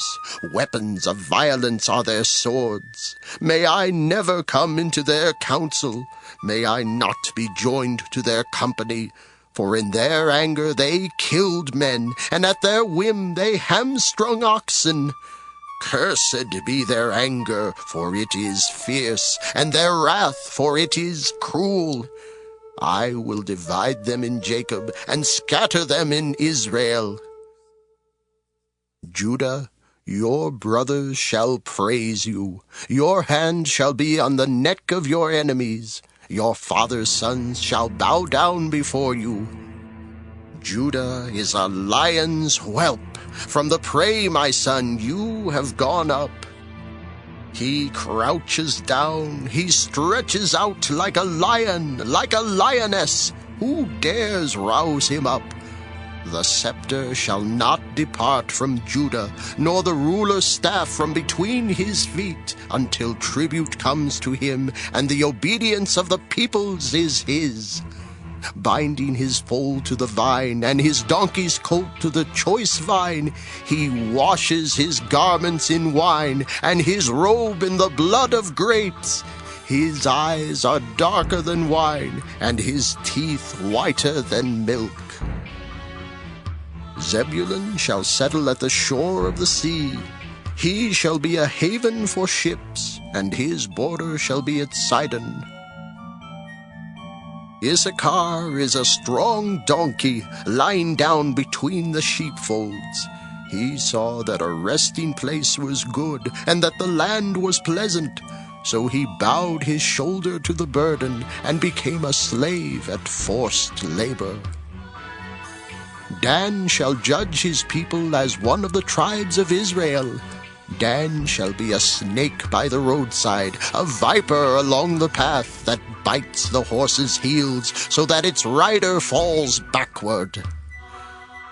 I wait for your salvation, O Lord. Gad shall be raided by raiders, but he shall raid at their heels. Asher's food shall be rich, and he shall provide royal delicacies. Naphtali is a doe let loose that bears lovely fawns. Joseph is a fruitful bough by a spring. His branches run over the wall. The archers fiercely attacked him. They shot at him and pressed him hard. Yet his bow remained taut, and his arms were made agile by the hands of the mighty one of Jacob, by the name of the shepherd, the rock of Israel, by the God of your father, who will help you, by the Almighty, who will bless you with blessings of heaven above, blessings of the deep that lies beneath, blessings of the breasts and of the womb. The blessings of your father are stronger than the blessings of the eternal mountains, the bounties of the everlasting hills. May they be on the head of Joseph, on the brow of him who was set apart from his brothers. Benjamin is a ravenous wolf, in the morning devouring the prey, and at evening dividing the spoil. All these are the 12 tribes of Israel, and this is what their father said to them when he blessed them, blessing each one of them with a suitable blessing. Then he charged them, saying to them, I am about to be gathered to my people. Bury me with my ancestors in the cave in the field of Ephron the Hittite, in the cave in the field at Machpelah near Mamre, in the land of Canaan, in the field that Abraham bought from Ephron the Hittite as a burial site. There Abraham and his wife Sarah were buried. There Isaac and his wife Rebekah were buried. And there I buried Leah. The field and the cave that is in it were purchased from the Hittites. When Jacob ended his charge to his sons, he drew up his feet into the bed, breathed his last, and was gathered to his people. Genesis 50. Then Joseph threw himself on his father's face, and wept over him and kissed him. Joseph commanded the physicians in his service to embalm his father. So the physicians embalmed Israel. They spent 40 days in doing this, for that is the time required for embalming. And the Egyptians wept for him 70 days. When the days of weeping for him were past, Joseph addressed the household of Pharaoh. If now I have found favor with you, please speak to Pharaoh as follows. My father made me swear an oath. He said, I am about to die. In the tomb that I hewed out for myself in the land of Canaan, there you shall bury me. Now, therefore, let me go up so that I may bury my father. Then I will return. Pharaoh answered, Go up and bury your father, as he made you swear to do. So Joseph went up to bury his father. With him went all the servants of Pharaoh, the elders of his household, and all the elders of the land of Egypt, as well as all the household of Joseph, his brothers, and his father's household. Only their children, their flocks, and their herds were left in the land of Goshen. Both chariots and charioteers went up with him. It was a very great company. When they came to the threshing floor of Atad, which is beyond the Jordan, they held there a very great and sorrowful lamentation. And he observed a time of mourning for his father 7 days. When the Canaanite inhabitants of the land saw the mourning on the threshing floor of Atad, they said, This is a grievous mourning on the part of the Egyptians. Therefore the place was named Abel Mizraim. It is beyond the Jordan. Thus his sons did for him as he had instructed them. They carried him to the land of Canaan and buried him in the cave of the field at Machpelah, the field near Mamre, which Abraham bought as a burial site from Ephron the Hittite. After he had buried his father, Joseph returned to Egypt with his brothers and all who had gone up with him to bury his father. Realizing that their father was dead, Joseph's brothers said, What if Joseph still bears a grudge against us and pays us back in full for all the wrong that we did to him? So they approached Joseph, saying, Your father gave this instruction before he died. Say to Joseph, I beg you, forgive the crime of your brothers and the wrong they did in harming you. Now therefore, please, forgive the crime of the servants of the God of your father. Joseph wept when they spoke to him. Then his brothers also wept, fell down before him, and said, We are here as your slaves. But Joseph said to them, Do not be afraid. Am I in the place of God? Even though you intended to do harm to me, God intended it for good, in order to preserve a numerous people, as he is doing today. So have no fear. I myself will provide for you and your little ones. In this way he reassured them, speaking kindly to them.